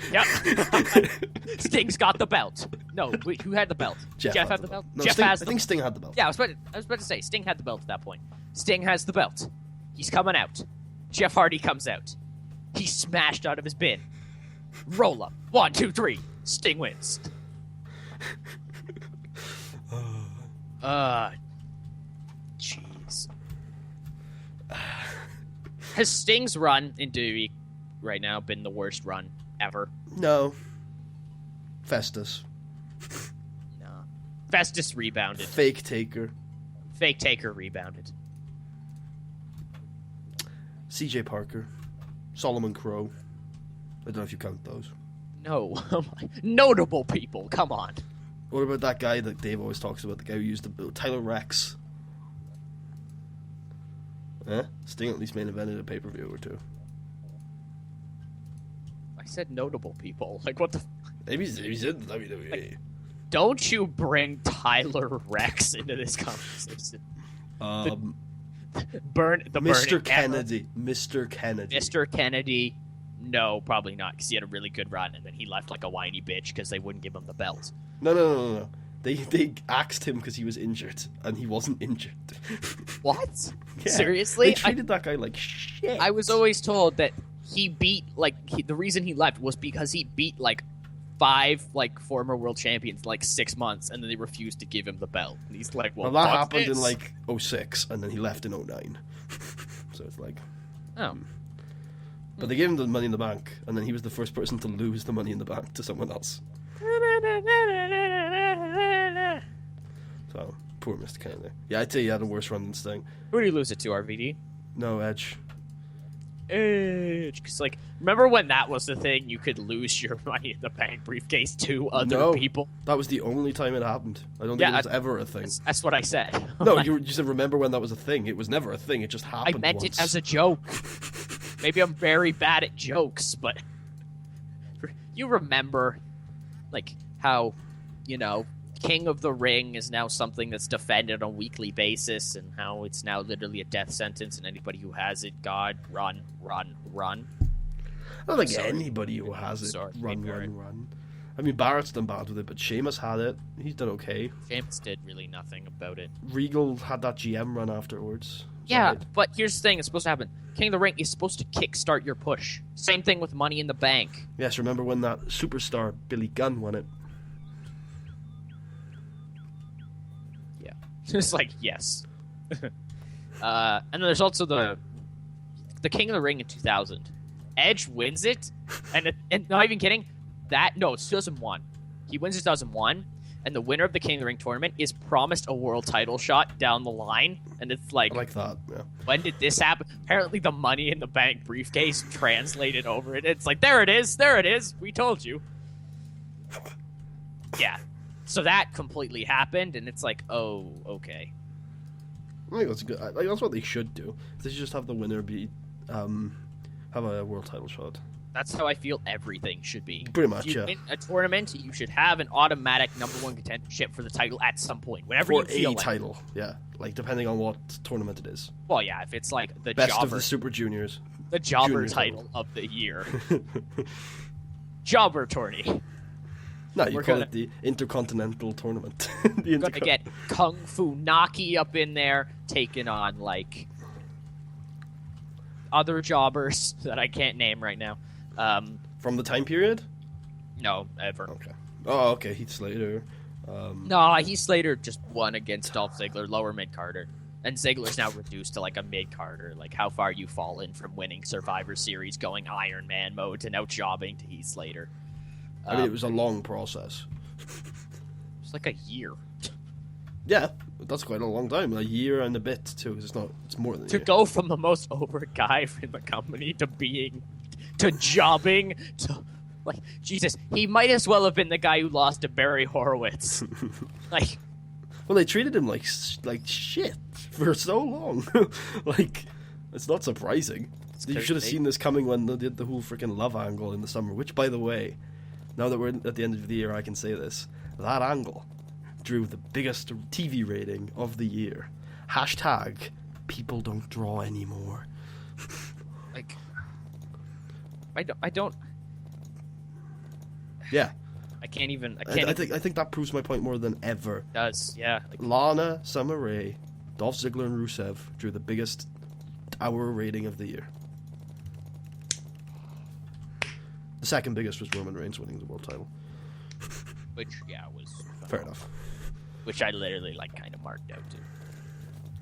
Well, not mark out, but I was like, yes, this is good. This is very good. As you do when you like kind of mark out, but not fully mark out. Like not like when I marked out when Rollins won the title. That was a genuine mark out. Like I literally think I like fell to my knees and did like the Shawn Michaels thing. I don't remember. It's just all just like the boyhood dream of Tucker Davidson. I know. We didn't have Roman as the champion. I was so happy. I'm like, yes. I was just really happy that Roman didn't beat Brock clean yet. We'll see. Basically, I was only happy that Roman didn't win the belt. I was like, thank God. There's a lot of intrigue for me around the next 3 months in the WWE. It could really make or break like my fandom for them. I'm already not watching Raw. Wow. I may miss my first pay-per-view in like how many years? 9 or 10 years. Damn. If I won't watch Fastlane if the Royal Rumble is really bad. Please have, I don't know, I'm trying to think of, Sheamus wins it. Just Sheamus wins it, period. He goes on to face Brock Lesnar at Mania. Heel versus face. No. The big heel Sheamus versus the young underdog Brock Lesnar. No. You're not even having it. Nope. Don't even joke about it. I need a good WrestleMania main event. Probably because... You know what the sad thing is? Probably because Vince would hear me, and it's like, that's what the people want. That's what the people want. You know what the sad thing is I can't come up with a dream scenario where I get a good WrestleMania main event. Oh, there is no scenario right now. Roman Brock 2 is the closest thing I can think of. The closest thing, yeah, you're right. I think the dream main event is maybe Brock wins the Rumble, and Shinsuke somehow ends up in the main event against him. Like, that's probably the closest thing I can come up with. Like, that's obviously not going to happen. Yeah, but even then, you have to build Shinsuke to that level in, like, 3 months. Well, that's the thing, is that debuts offer a very unique opportunity to do such a thing. Look at Kevin Owens, for example. It's if you do it the right way, you can debut someone and have them instantly be a big deal. And you can instantly, have them win the Breakout of the Year award. Oh, wait, no. Yeah, like, for example... We all remember Neville's momentous run. For example, if you have Cena being a giant asshole for 4 weeks, at Fastlane he comes out and says, look, I may not have won the Rumble, but I'm still the big bad dog around here. Well, the little dog. Roman's the big dog. But I'm still the big guy. The average-sized dog. Yeah, I'm the big guy. No, wait, that's right back. I'm Cena, goddammit. And he's like, I'm the dude who you all hate, but I'm the awesome one. Not full of heel. Yeah. Yeah, not full on heel, but kind of asshole. He literally said that in a promo, and I was like, that is your heel character, sir. You have it. Just take it. Just take it and go, please. Like, I want you to do something. Yeah, so if he just goes like semi-heel, and then at Fastlane, Shinsuke comes out, beats Cena clean. There you go. Main event for WrestleMania, Shinsuke versus Brock. Works, but obviously. Who the fuck has the title at that point? Brock. Winning the Rumble. Brock. Oh, right, yeah. What the hell? Because, Brock wins the Rumble for the title. That's so weird. I completely forgot about that. I was like, Shit, that's going to be terrible. Who the hell's idea was this? Damn it, Vince! I think it's interesting, because, that's always something you've thought about, I'm sure, right? What if the title is defended in the Rumble? But I put never on the line. thought it would work, because that's dumb. And it might work. Yeah, but it ruins the fun of the Rumble. If you genuinely believe... You might as well just have a Battle Royal on SmackDown. Oh, yeah, that's never happened before. Rumble 2006. Very true. Great call, 2007. Both of those guys won their titles in the Battle Royal. World titles? World heavyweight titles. Okay, so not like the duty belt. No, I don't think that's ever been... Well, Ric Flair won the WWE belt in the Royal Rumble. Yeah, but it's never been defended. Yeah. I don't know. I think it could work. It's just... I think it's interesting, and I don't think it ruins the Rumble or anything, because I think, there's always, like... They've had a problem for the last couple of years now that you know who's going to win. So I think this makes it a little less... You know who's going to win a little less. Because I don't know for sure. I would say Roman. It's not Roman. It can't. If it's Roman, I'm like throwing something down. I'm like, I'm not watching Mania. No, like I'm full out just putting up the boycott. I'm not watching. I think you've got to prepare for that possibility because I think it's a very strong one. I think he's at least the Roman second makes favorite. Roman makes it to final 2 and is eliminated by whoever wins. The problem is that Roman obviously makes it to final 2. That's a given. The problem is that if you don't have Roman win, and your idea that a lot of people are talking about, where it's like, oh yeah, whoever eliminates him, that's the main event for Mania, and it works, Roman versus but him. only. But the thing is that the story right now is Vince and Roman, and it's like in a lot of storytelling ways, the better outcome is that Roman overcomes the odds again here, and then maybe Brock isn't in the Rumble, and then Vince comes out the next night and says, right, now I'm stacking the odds even more. You thought 29 guys was bad? We've got Brock fucking Lesnar. Or Bad Luck Fale. Who has handed in his notice to New Japan, is signing for WWE. I could literally so see it, Roman. It's just like, at Fastlane, I'm stacking the deck even more. You want to know who you're going to face, Roman Reigns? The Big Show. Oh, yeah. Mm-hmm. Oh, yeah. That'll get our pay-per-view buys. And then at Mania, he's facing Triple H in the first match on the card. And if he wins that match, the main event is a triple threat between Orton, Batista, and Roman Reigns. But if he loses, it's Trips, Batista, and Orton in a triple threat Evolution match. I still always feel like that's the biggest missed opportunity ever. They literally should have just had Triple H beat Bryan clean and then win the belt. And then there's your feud. You could build that up to SummerSlam. Bryan finally wins at SummerSlam. By Jesus, he did it. But Bryan's injured by SummerSlam. Bryan doesn't win the belt in this universe, thus he's never injured. I don't feel like that's how it works. No, that's how it works. This belt causes injuries. That's the IC belt. No, it's Seth Rollins. Ryback and Bryan. Is Ryback hurt too? Ryback got hurt, in July or something. Ryback's so awesome at this point. Why isn't he main eventing? Is he even on the shows anymore? I don't know if they don't watch. No, not at all. He's literally not on the shows. I thought he was going to have a tag team with Kalisto, called Kalisto and Flyback. The new Lucha team. Or you could just still call them the Lucha Dragons, have Ryback come out in a mask. You've seen how, at the Rumble or whatever, they're building to Kalisto Del Rio, and it's like, okay, so he is the next Rey Mysterio. Oh, have you seen their, fast-tracking La Sombra? So, Del Rio's, shitting himself. And is now starting to, give a shit. Yeah. La Sombra. Oh, right, yeah. La Sombra. Yeah, the guy who they signed, randomly, and I was like, oh, he's notable, I guess. The same kind of guy they sign all the time, which is, good at what he does, indie guy. Yeah. He's, yeah. I mean, he's he's the same caliber as Generico and Steen. And that's quite good, because that means he won't be boring levels like Mr. Del Rio. No, I mean, Del Rio can be good when he tries. Del Rio has tons of talent, but he's boring as fuck. Boring when he doesn't try, which is most of the time. Yeah. Even on the indies, he doesn't try, and I'm like, he bruh. He did at the start of AAA, and then he kind of stopped trying. When Never saw anything from the start of AAA. When he first got there... I saw LU. That's what I saw of Del Rio, and that's him, half-assing everything. Yeah, because he hated LU. Yeah, because he doesn't care at that point, because they're just editing everything. Yeah. And he's like, eh. But, his start of AAA was great, and then I think around, January, he realized he was getting, a job with WWE again, so he just stopped caring. He's like, okay, they're gonna come calling. All right. Triple H told me to lay low. I laid low. I might have missed a few charity events, but I kind of laid low. I tried my best. I'm coming calling. They're coming calling for me. Is Del Rio the biggest scumbag in the industry today?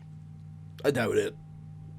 I don't know. He just Del Rio was honestly when I first started watching wrestling, which is 2011, his first run, kind of there, he was the only hateable heel. Like, he was the only heel that I could genuinely hate. The Miz, come on. No, I love The Miz. You know me. I was The Miz fanboy. Nature Boy, Mike Mizanin, WrestleMania I thought forever. you loved The Miz because you thought that he was a great heel. Yes.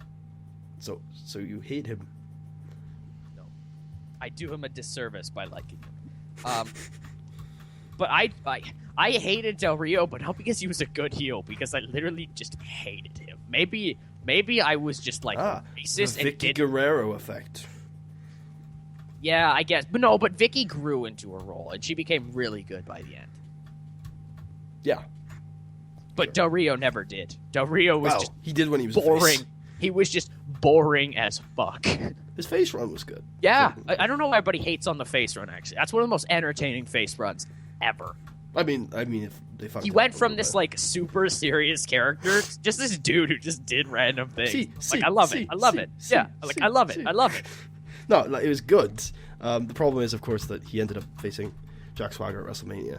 But it's like who's in a battle? Who's the heel? Who's the face here? What's happening? Well, they were running a racist angle with Swagger.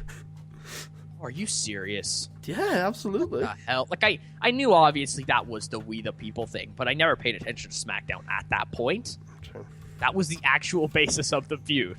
Yeah, of course. Zeb Coulter's gimmick is "Go home, you Mexicans." Yeah, I know that, but I never knew they full out said it. They hint at things. It was like JBL, ECW, whatever, the one night only. Well, if you go back and watch JBL's feud with Eddie Guerrero, it's the same kind of thing. Well, you also have the JBL, the famous quote from ECW One Night Stand in 2006. "I got a ticket, you little Mexican." He yells that at Rey Mysterio. He just yells it at him. I think he was more racist in the Eddie feud.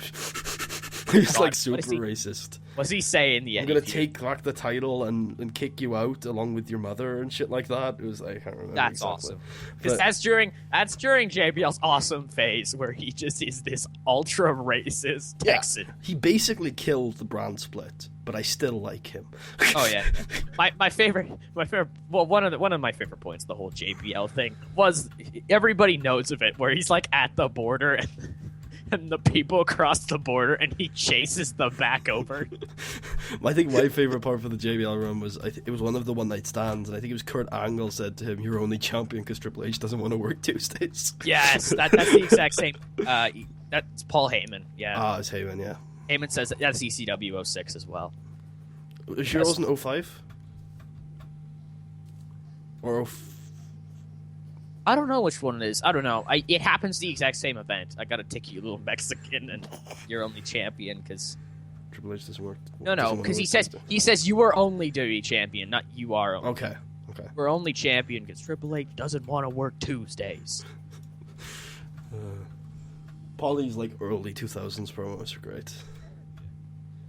He's kind of, I don't know. It was weird because he never really fell off, which is interesting. He has hit or miss years. Like 2015, I would say, was a miss year for Paulie. I don't know. The Brock Lesnar promo in Minnesota was fucking amazing. Maybe just because the crowd was rabid as all hell, and that added so much to it. Yeah, it was good. I just think 2014 was such a good year for him. Like 2015 was just a bit of a letdown. True. Because 2014 you had the streak stuff, you had the Cena stuff, both of which were just phenomenal from him. Very true. Yeah, and you also, I think 2014 you also had him coming out to Cult of Personality in Chicago. Yeah, which was also awesome. Yes, top 10 promos of all time, maybe. But just the act itself, not even the promo that he cut out. Just him coming out, top 10 promos ever. Yeah, just him. No, the promo was great too because he started the show with it, and it shut the shit out of that crowd. The crowd did not chant the entire night. They just were bombshelled by it. It was like this. Well, it was the Takeover Raw movement shut down completely. Great, like it was one of the just the most impactful promos of all time. Oh yeah, they threw him out there and they like turned the crowd. They got him on their side, which is like amazing. Like yeah, it was great stuff. Yeah, I don't care. I still love it whenever a CM Punk chant comes up. I'm like, yay, my guy. Well, I'm glad that the one thing that annoyed me is when they chanted it at AJ Lee. But aside from that, it was the only thing that kept her relevant in my mind. aside from the fact that she was the only. But then again, I am. As much as I vouch for women's wrestling, I'm not like Vince, where I'm like, some days I'm like, oh yeah, man, women's wrestling. The other days I'm like, they're terrible. Why are they main eventing things? They shouldn't main event things. They should main event my Raw with the goddamn contract signing. What's wrong with them? Yeah. So anyway, it's like, okay, moving away from that. Yeah, those programs this week. Next week is Raw that I'm not going to watch, and TNA that I'm not going to watch, and some New Japan Tour show that I'm probably not going to watch. Oh yeah, I started booking TNA 2016, and it's strangely the most fun I've had booking in a long time. Disgust me. Probably just because I can just do whatever I feel like. I have a tag team called Flexin' on 'em, and Jim Cornette has to say that anytime he announces them. He has to say Flexin' on 'em. And I just... JR just died in my tester game for my mod.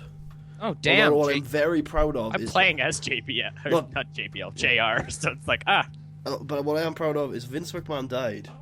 And Vince McMahon retired. And... Vince McMahon just drops dead on the live Raw. Roman Reigns spears him, and he literally just dies. It's like, oh, shit. Steph took over as the owner and booker, but then a week later, Trips takes over as the booker, and Steph's the owner. And I'm like, yes! I don't know how you managed this, Fleischer, maybe me, but we did it. That's how it should work, yeah. Because at the start of the game, because I changed it so that Trips is no longer the booker to start. It's Vince McMahon owner, Vince McMahon booker. Yeah, it's true. So I'm glad that ended up being... He's kind of retaken the reins, obviously. Then again, I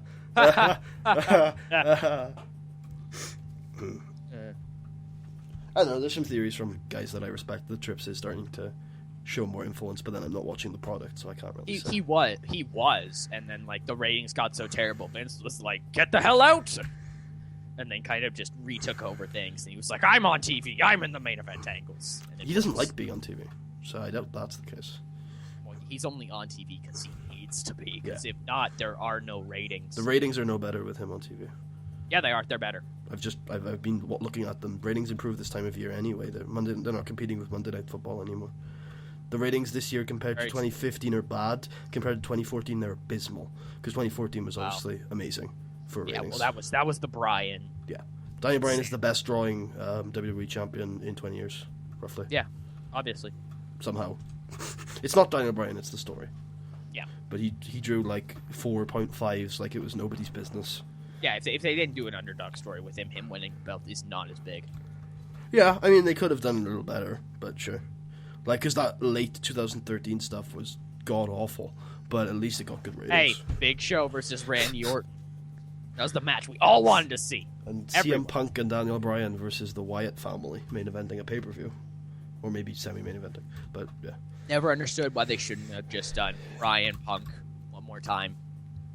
Yeah, sure. Punk needs to be a heel. Punk was doing shit at the time because he just doesn't like... He was like a directionless face. Yep. He had just like left Heyman, and they refused to give him his like against the authority gimmick again. And then they had Brock go over clean. And then Did they have Brock go over him clean? Yeah, at SummerSlam. Beat the ever-living shit out of him. I don't know if it was completely clean, but it was a no disqualification match, so... Yeah, I don't think it was completely clean. I think so, though, because that was the match that was clean. The feud went on. No, the feud between Brock and Punk didn't go on. The feud between Heyman and Punk, which was what it was based in. Yeah, but I don't think, I think it ended with Brock beating Punk clean, and then at the next show, it was like Punk versus Axel and Heyman, and then Ryback comes out, and then at Hell in a Cell, it was Punk versus Ryback and Heyman in a Hell in a Cell match. So is that the worst feud ever? I think, just ever. No, I think it worked alright, especially the payoff at the end when Punk got Heyman on the Hell in a Cell, but it killed Punk. I don't think it killed Punk. I think it killed Punk. It killed him. Period. I think he was really over coming out of that. If he wasn't, then you wouldn't get the chance that he had. You just need to channel that overness into something, which they didn't. The second he looked like he was going to leave, you should have been like, okay, you're jobbing to him. Now go. No, there's more to it than that, too, because you can... what is it? Oh, yeah, because it's not just that the direction was bad. He was also physically in a bad place. He was mentally in a bad place. So, in all honesty, they probably should have just said to him, take 2014 off, come back at the 2015 Rumble. After 13 months off, the pop will be huge. Have we booked the 2015 Rumble yet? No? Okay. Chicago, Allstate Arena, Royal Rumble, CM Punk comes back, wins the Rumble, faces Brock at Mania 2031. Yeah. Loses clean, sure, but then goes on a decent run or something. Turns heel, does something with Roman, maybe. People will hate that, but yeah. I don't know. Punk and Bryan are obviously two guys where I think Vince put in some time and effort eventually to make them work, and they did. Oh, well, if you watch Punk's DVD, he'll let you know Vince McMahon gave him no time. He made himself, thank you. I agree. He made up the Straight Edge Society. He wrote out, 7 months worth of TV in one night. And I'm like, with Serena and Doc Gallows. Yeah, I'm like, what the fuck? What did you have planned, Punk? Were you going to feud with Gallows afterwards? I know. He's like, I wrote out 7 months worth of TV. I walked it in, threw it down, and just said, I'm doing this. And it would have been so epic if he just throws it down, I'm doing this. They look at him and just like, no. And then they're like, oh. He's like, oh, okay. No, I agree. I think he's right on all that. I'm just saying that eventually, you don't get to be WWE champion without Vince at least saying okay. Yeah. Well, Punk had the two best probably back-to-back. Well, no, not back-to-back. He had a really awesome run, a terrible run, and then oh my god, why has this guy never been the greatest ever before? Because you had Straight Edge Society, which, is him doing the whole I am Jesus angle, which is awesome. I still felt like that angle was hit and miss with me. I like bits of it. Royal Rumble was great. A lot of it didn't work, but... Yeah. The Royal Rumble was great. You can tell that there was effort put into it. There was a lot of effort put into it. Yeah, that's they brought in people specifically for him. Festus was already there. But you had the Nexus, which is the greatest run ever. Yeah, man, we all remember that. How good that was. Do you mean the new Nexus? Oh, I'm sorry, the new Nexus. There you go. I forget why or how that even happened. I just remember it because whenever I look at the pipe bomb, he's with them. Here's basically what happened. It's Punk beat Wade Barrett, I think, a steel cage match, and apparently that just meant Punk was new leader. And it's how does that even work? Hey, Punk, have you read our rules? No, Justin Gabriel, I haven't. What's going on? Why are you giving me a t-shirt? Punk, you're our leader now. What? Yeah. No. So then he just ignores. I gotta go do Straight Edge Society. No. They can leave. Bye, Doc. He's like, I'm going to TNA. Screw this. No, but I think Punk's best runs in WWE are obviously July 2011. Yeah. That 1 month. To sum it up, that 1 month basically describes his entire career. The year or the 9 months he spent on commentary, which was great. I still think he should be a color for Matt Striker somewhere. Him and Matt Striker would be phenomenal together. Be very good. Maybe, I don't know. Matt Striker has bad partners sometimes where if you give Matt him... Striker is probably the best announcer in wrestling today. Ronaldo. But aside from him, yeah. Okay. That guy, he showed up on SmackDown. Apparently he was good. I fell in love with him. He's great. He's phenomenal. He said the greatest thing I've ever heard. Dean Ambrose throws Kevin Owens into the WWE symbol on the stage, and he says, that one was brought to you by the letter W, as in WWE. And I was like, yes! It's this guy is the best ever. Yeah, I like Ronaldo. Why are you not on my Raws? I think Ronaldo and Graves is going to be great. I'm not even kidding. I may start watching SmackDown again, specifically for his commentary. I've heard similar things from a lot of people, actually. He's so good. I don't know, because I'm not even kidding. He put the IC belt over. He said, Dean Ambrose and Kevin Owens, threw each other through, a table or something. And he said, this is what these men are willing to go through to win that Intercontinental title. And I was like, oh my god, you've done a better job promoting this than anybody has in the past 20 years. Here's the thing. Now, I hate saying this because I don't agree with it for most of the time.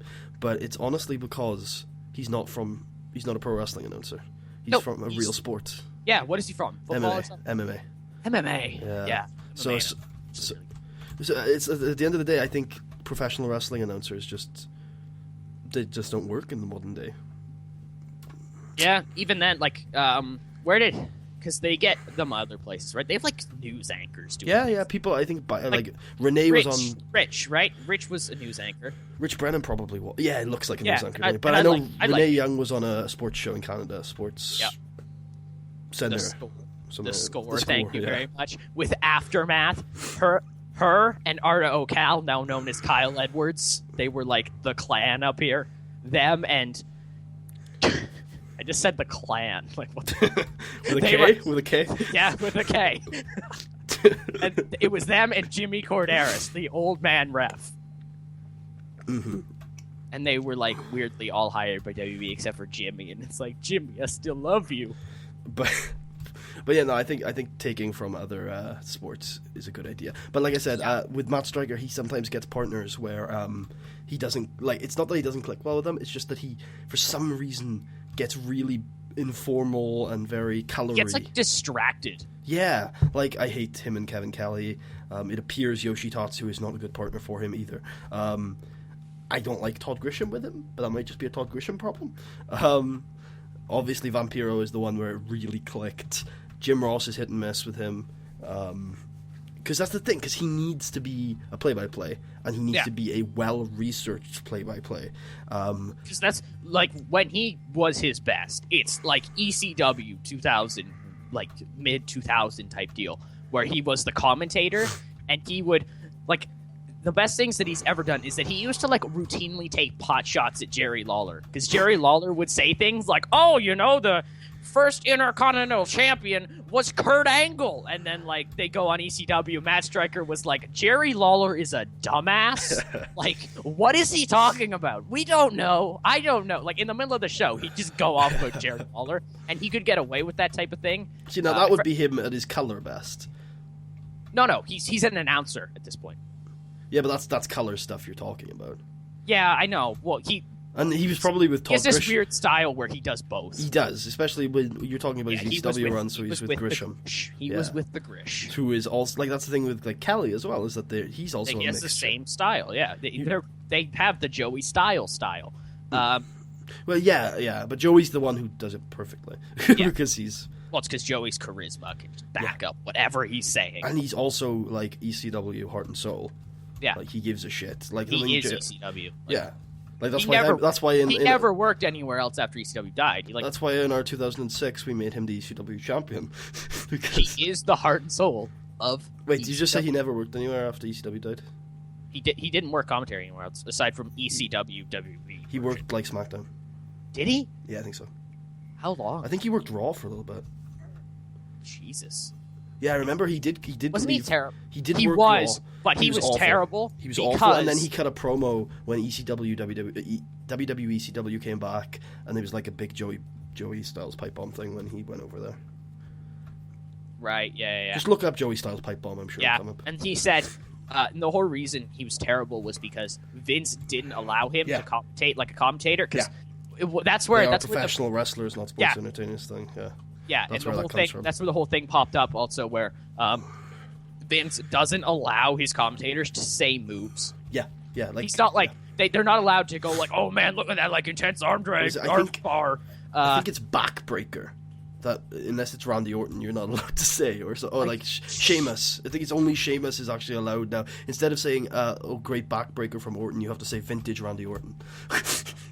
Yeah, they're, like, not allowed to say certain things, and that makes Joey Styles terrible, so he's literally just yelling, oh my god, and, like, a punch, and it's like, oh god, what happened? Yeah, it's like, that's what I like about, like, Striker, is that he does know the moves so well. It's something like, it's because he literally is basically what would happen if somebody in our position would become a commentator. He's literally just somebody who loves pro wrestling, knows an ass ton about it, and can just spout it out continuously.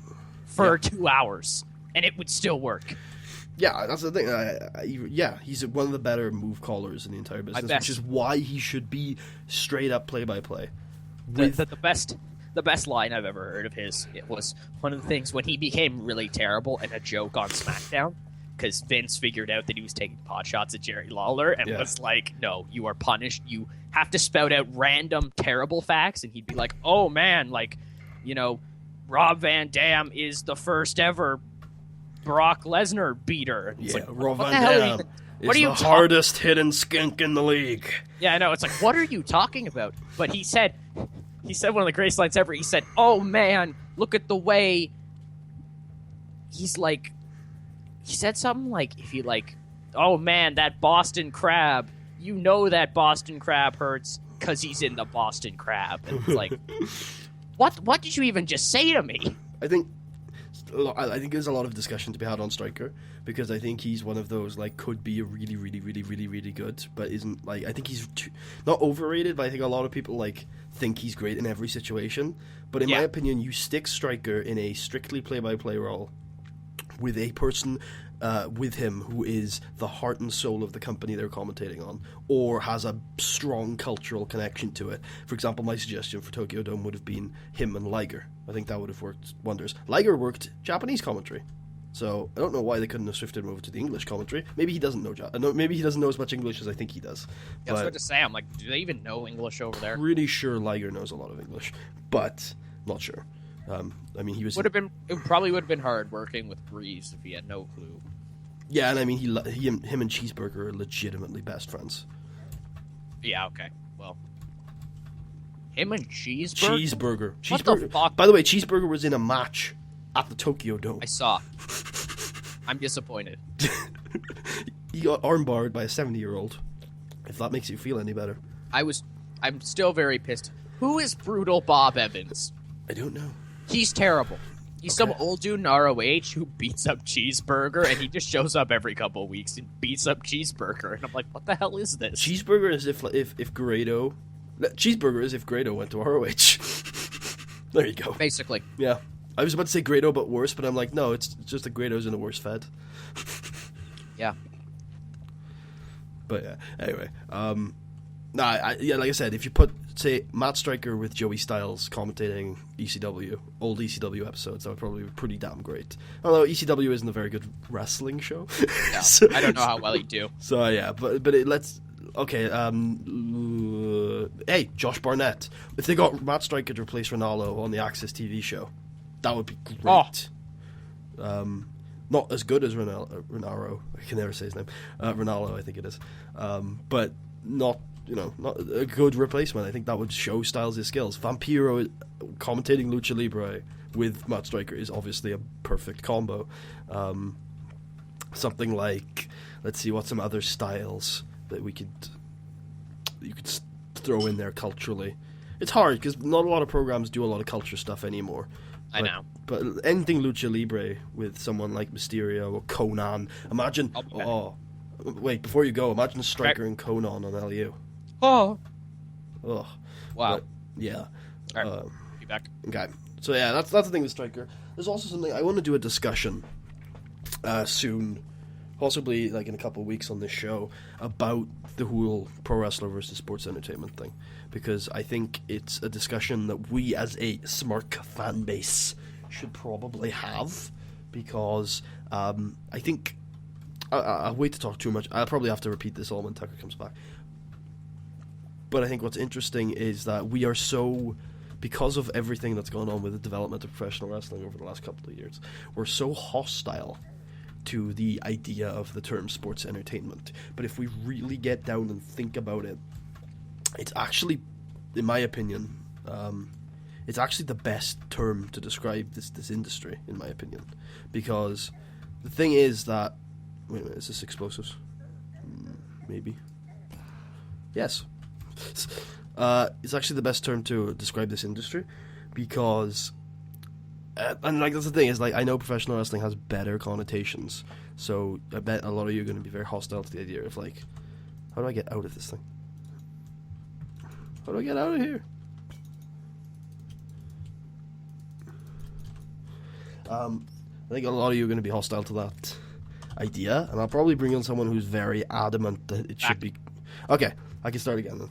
So, I want to have a proper discussion, in a couple, like on a show or maybe even in an essay or something one day, talking about the sports entertainment versus pro wrestling thing, because I have over the last couple of years come to like a conclusion that although we are very hostile to calling professional wrestling sports entertainment, it's probably the best term to describe it, because it's not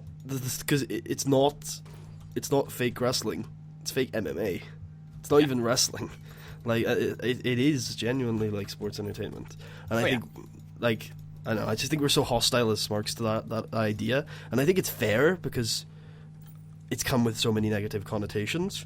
But it is, I don't know. I think it's not only is it better for the discussion and stuff, but I think it's also better for like being taken seriously. Not that we should care about that, but like it's a lot easier to describe it to people when you go in like leaning on the this is a performance that we enjoy, just like every other TV show you watch. You know what I mean? Very true, but I feel like people, because I don't often talk to people who don't know things about wrestling, but I do it too much. Yeah, I like basically cut that side of me out when talking to normal people. I used to, but recently I've just not given a shit about anything. So I get the occasional slip up. Somebody will like randomly like fake attack something. They'll be like, "Oh, heel turn." Everybody look at me like, "What the fuck?" And I'm like, I mean bad guy. Well, heel turn is a TV trope now, so that can be used anywhere. But yeah. But what was I saying? Oh yeah. No, whenever like someone will talk, like they'll talk to me on like January 4th and be like, "Hey, what are you doing tonight?" Well, I'm glad you asked, Kazuchika Okada is taking on Hiroshi Tanahashi in the main event of the Tokyo Dome show. Don't you know? Yeah. No, but I think sports entertainment is honestly the better way to approach it. It probably is, but I feel more. I don't know. I feel like I'm taken more seriously if I say wrestling. I don't know. Because, well, when people... Maybe we need to come up with a new name for it. It's hard, because sports entertainment just fits for me. It's entertainment based on sports. It is, but why can't we call it entertainment based on sports? True. I mean, you could, but like I don't know. That makes it feel better. That way Vince didn't come up with it. That's the point, isn't it? Like, I think that's the thing is, like, we need to come up with something that, like, puts it in the same... It puts it on the list with drama, comedy. But it feels like a fans thing. Like a Smarks thing. Yeah. Well, it feels like a smart thing to call it pro wrestling. Because I agree on that one. No, I don't think so. I don't know, because it's hard, because like calling it pro wrestling to me is just wrong. Like, just like break it down. Like, professional, like there are professional wrestling organizations that are amateur. Just put that out there. And also wrestling, it's almost not at all wrestling. I've never understood the professional wrestling. I'm like, yeah. What the so it's not even like it doesn't fulfill any of those categories. It's not professional all the time. It's not necessarily professional. And then what do you call professional amateur wrestlers? See how stupid that is? Amateur wrestlers? Yeah, but it's like they're not amateurs. What do you call amateur professional wrestlers? There you go. It's so stupid. Like, that's why the terms don't work. And it's also not wrestling. It's MMA. Not. It's MMA in a boxing ring. It is. Which is so weird. Very much think so. about it. Yep. Yeah, it's MMA in a boxing ring, but like people like fly around. Like, what? Yeah. The hell would you? It literally is like a dance. When people say wrestling's like a dance, it is. Yeah. It's all about. It's like the purest of MMA because those flying styles are part of the story of the world. In that lucha libre is legitimate styling kayfabe. Yeah. You know? So it's part of the world. It's really. I've never really stopped thinking about it, but it's really interesting how like almost every single place kind of has a different style of pro wrestling. Yeah. Like. I mean, like, the Seaverse has forever tainted my viewpoint of Canada, so I will always think of soulless wrestling machines. That's literally what I was going to say, too. I'm like, Canada, I guess you could just say we are, like, people who don't do microphone skills, and we literally are just wrestlers. Thanks, Bret Hart. But literally, yeah. But yeah, no, Mexico's there are Lucha Libre, actually you've got... people in America who assume that all Canadians are like Bret Hart. I'm like, what the Like, apparently we are all Bret Hart because he comes from Canada. Yeah. Obviously. I will be the first person to tell you, I think Bret Hart is a terrible person, and I hate him as a person. Oh. I call him Whiny Man. Because he just shows up to shows, whines a whole lot, and then gets screw jobbed. And then whines about that. I mean, you could understand him whining about that. Maybe, but like... he just seems like a whiny son of a bitch to me. You got screwed out of something and then you whined about it. How dare you? I don't... He could have seen that coming. Like, I'm very pissed off. Doesn't really make a difference. Didn't assume anything would happen. Boss shouldn't be doing that shit to you. Yeah, but I don't understand it at all. I don't know why he gets so wrapped up in it, because it's, one, it's fake. Two, it's for a belt that realistically you're not going to take over there, because you knew you weren't going to take it over there. What is the problem here? The only problem I can see is that you're in TEW and you'll lose Pop, but that's not how it works. It's kind of like imagine you're working in a factory, right? And you've got a job that you always do, and you enjoy your job. You like your job, and you think you're the best at your job, and you know that you're retiring or quitting or whatever. You're going to a different factory on Tuesday, and you went in on Sunday and said, "No, Jimmy's going to do your job today." Okay. Oh, and also all your family are here, and also we're not going to tell you Jimmy's going to do your job until you're here, and all your family are watching as you get humiliated because we're going to say Jimmy's much better at your job than you are. That's fine. Jimmy, you agreed that Jimmy could do your job on Monday, but you didn't agree that he could do it on Sunday. And your family weren't going to be there on Monday. It would all be a really low-key event on Monday. But we're going to do it on Sunday so that your family can watch. And, yeah. I do love it.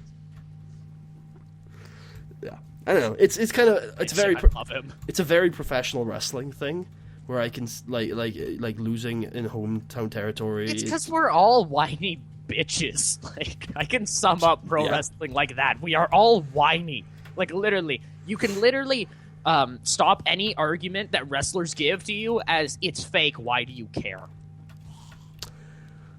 And literally, the reason they could give back is because, I'm over-emotional, and I'm an idiot, and I, cry about random things at night. That's literally pro wrestlers to me. I don't know, because I think, the problem is that, if you were talking about that in, a television show setting, where it's they've scripted this out, this is their vision, you're only here for a year or two, or you're only here for a month every year, it's not a huge deal, and they'll deal with it. As history has shown, you're not going to get fucked over or anything. With professional wrestling, it's a lot more personal. Your character doesn't just change because you're on a new show, usually.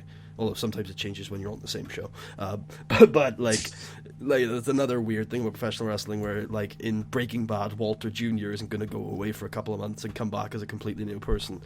But, so he just comes back, new guy! Yeah, exactly. It's a very pro wrestling thing that you change your character. It's a very interesting thing because, the world has been built up in pro wrestling that if you don't protect your character, they're gonna screw you over because they're gonna screw you over. Vince is gonna screw you over, basically. Yeah, that's literally all I can say. The reason why wrestlers like that is because Vince exists. Vince, Eric, and the other Vince. All three of those guys have, and possibly Hogan and Jarrett as well. Probably Hogan and Jarrett, but possibly. I don't know how much Hogan has had where. I don't know how involved Hogan was where. I don't know how involved he was in WCW, how involved he was in TNA. But I'm sure Hogan has screwed a couple people over along the way. But yeah, those five guys and possibly even Cornette as well have their share to play in that. Oh yeah, I'm sure. I don't know Cornette. Hell, I'm sure Gabe has some share in it too. As much as I love Gabe, you think so? Possibly. I don't know. No, I think there's trust there at that level. I think there's a lot of trust. You fucked Austin Aries over. Yeah, but fuck Austin Aries. Yeah, I mean, he's a bit of a dick. It's where is Austin Aries even working right now? Nowhere. TNA, I think. No, he's not, does he? Yeah, no, he came back. No, he didn't. I thought he signed a contract recently. Storm went back. Yeah, I know Storm went back. But I'm pretty sure TNA are bringing a ton of people back. Are you serious? They're like, oh no, we've lost all of our talent. Just kidding, we brought them all back. Pay attention. As well as Mike Bennett. Yeah, but who cares about Mike Bennett? Nobody. Nobody at all. Oh, by the way, I don't have it anymore. But I was looking at the ratings for that Tuesday. Yeah, it was a Tuesday. That Tuesday night, and there was a program on that same night called The New Day, and it got worse ratings than TNA. Oh my god, so sad. Very What sad. did actually here? I'll look it up. What did TNA get for rating? I think 250,000, 400,000. Is that up? I think that's up, right? No, it's down, but only slightly from their Destination America thing. Are you for real? It's down, but only slightly. That's a success for them. Not a huge success, but a success. Obviously, it's down, but Well, down is not always bad. Like, you've got to take into account, like, certain things. Like, if WWE pulls a 4, and then next week they pull a 3.8, but they have Monday Night Football last week, that's a huge success. Versus, like even though they're down, that's a massive win if they did that. I'm try to find the ratings right here. Oh, there we are. Viewership. Or, let's say they pulled a 4 night after Mania and pulled a 3.9 the next week. Keeping all those people around is a huge win as well. Things like that. Putty, I don't know what you're talking about right here because it says comparatively last night's number is up 65% from the 155,000 viewership average for the final Impact on Destination America. Sounds wrong, but I might be wrong. I'm like, I don't know what you're talking about, but I swear they were down, but just a little bit. Yeah, I was certain they were. and apparently the last Impact Wrestling episode in the 9 p.m. Eastern slot. Oh, the last DA got higher though. That's probably what I'm... The last one on DA that was. Wait, are they comparing it to the replay? Are they comparing it to the rerun on DA? I don't know. It says from the final Impact on Destination America. The final Impact. You know, the one we ran. You know, the one we ran. You know, there's a rerun. that was the final one technically. Come on. Yeah, I don't know. It says final Impact though, so I don't know how they take it. But it says the last Impact episode in the like primetime slot, so like 9 p.m. Eastern. Is they're down. in primetime? Yeah. They're 9 to 11 again. Pop, you do not know what you're in for. Anyways, the last one in primetime is down by 5.5%. That's probably sounds what I was talking about then. When did they take them out of primetime? Like, from what I'm like, that sounds like they had the primetime one and then they reran it one last time. oh, that would make a lot of sense. And that's that would be Yeah. I'm thinking here about what ratings am I trying to look at? Oh yeah, Destination America. they did. They retracted from wrestling, didn't they? They are also rebranding themselves entirely. They're not going to be called Destination America anymore. And Wow, they do not want to be associated with TNA. And they're doing only paranormal shit now. 1, that's awesome. 2, that's terrible. I remember that joke. Where are they now? UDA? No, ROH. ROH is back on Sinclair. Oh, I thought they went to another channel. Yeah, it's owned by Sinclair. Oh, right, the Galaxy channel or something, Yeah. right? I don't know. I'll look it up and we'll see it. We'll see if that's what it's called. I search in ROH Galaxy. That is not what I meant. Oh God, run. The ROH Galaxy is their new over-the-top streaming service where you can watch all of that's their their old fan pay-per-views. base. Come on. Yes, indeed. ROH on... Is it Galaxy? What is it? Nova. That rings a bell. Oh, they're doing terrible for ratings, I would imagine. But their attendances are way higher than TNA. No, it doesn't appear to be Nova. No. Alright. Well, we are descending slowly into madness. Is there any pro wrestling you're watching next week? Probably Raw, and that'll be it. Very well. Well, you must watch Tokyo Dome. Although you spoiled it all for yourself. Yeah, I don't care to know. I wouldn't watch it to be like, oh man, this guy's gonna win. The main event really played with you if you didn't know who was gonna win, and the story justified it too. And same with the never openweight title. Those are worth going in without knowing the winner, just because the near falls are so good. At least, especially on the main event. Oh yeah, the winner, Shibata. Spoilers, God. Oh no. It's been out for a week. You should have seen it by now. You haven't. Yeah, I know, but I don't really care. It's almost certainly going to win Card of the Year, unless Dominion does really well. Like, no, duh. Because everybody who ranks these things is super high on New Japan. well, I think you will find that we all criticize Gato's booking all the time. Okay. You mean Grado's booking? Excuse me. No, I mean Gato's booking. Oh. Gay with Yado. But no, but yeah, no, like it's not. It's about to hit a crash. Like New Japan isn't going to be the number one company forever. It only has been since like 2012. I'm like, thank God. Oh, you shouldn't celebrate. It's going to be another Japanese company that's going to take over. It's going to be either Noah or All Japan. Noah. Maybe Dragon Gate if they can grow fast enough. Dragon Gate will be okay. I wouldn't mind Dragon Gate. All Japan. All Japan was a fluke. The hell is All Japan? All Japan Pro Wrestling, they're the other company in history to be the biggest in Japan before New Japan, like 06. Oh yeah. AJ beat up, right? Hmm? Yeah. AJ beat up? Yeah, okay, I know what you're talking about then. Whenever Kevin Owens cut a promo and it kept getting repeated over the summer where he comes out and talks about Balor and says, All Japan was a fluke. Or something like that. And I was like, what? All Japan? It's like, uh-oh.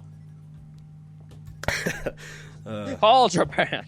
Yeah, it's like, Kevin, what are you talking about? It's like, Kevin, no. Dude, you need to, like, buck your prejudices and watch Tokyo Dome and enjoy New Japan. I don't have prejudice against New Japan. I just don't understand why everybody thinks it's so good. Because it is so good. It's average. I don't find wrestling to be super good in one place and it is in another. I understand when places are terrible, but I never am like, oh, so good, so good. Yeah, no, like, there are places that have shone over the last, like, 2 or 3 years more than ever. Yeah, like WWE. Like NXT or Lucha Underground. Yeah, NXT didn't exist before 3 years ago. Yeah, I said in the last 2-3 years. Yeah, you just said they really shot. Like in the pro wrestling world.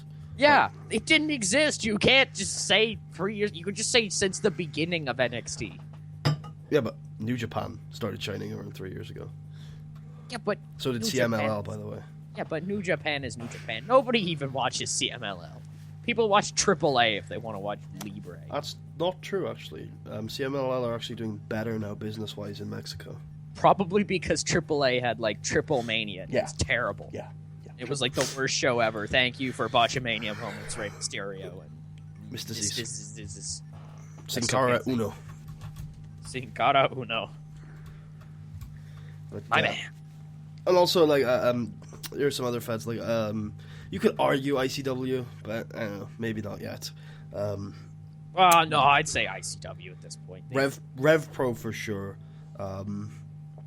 Possibly PWG. Maybe ROH 2013, 12, something like that. Maybe. Hard to tell. It's been a while. ROH has been dark for a while. But like no, like there's there's not great pro wrestling around. I don't think anything's where I would say it was good as other TV shows, for example. But I think New Japan has told some really good stories over the last 3 years. NXT has done some decent stories to really good. In 2014, they were telling amazing storylines towards the end of it, anyway. And then Lucha Underground, just a masterpiece in a lot of ways. It was Emmy nominated. Like, that thing was actually really good. So you know what needs to make a comeback? The Sin Cara lights. Oh yeah, I love those. They're so terrible. They made it so hard to see things on TV. I've been wearing a blindfold. Okay, well, I hope you guys enjoyed it. Tucker will be a WWE mark forever. And I will see you guys next time. Like ROH.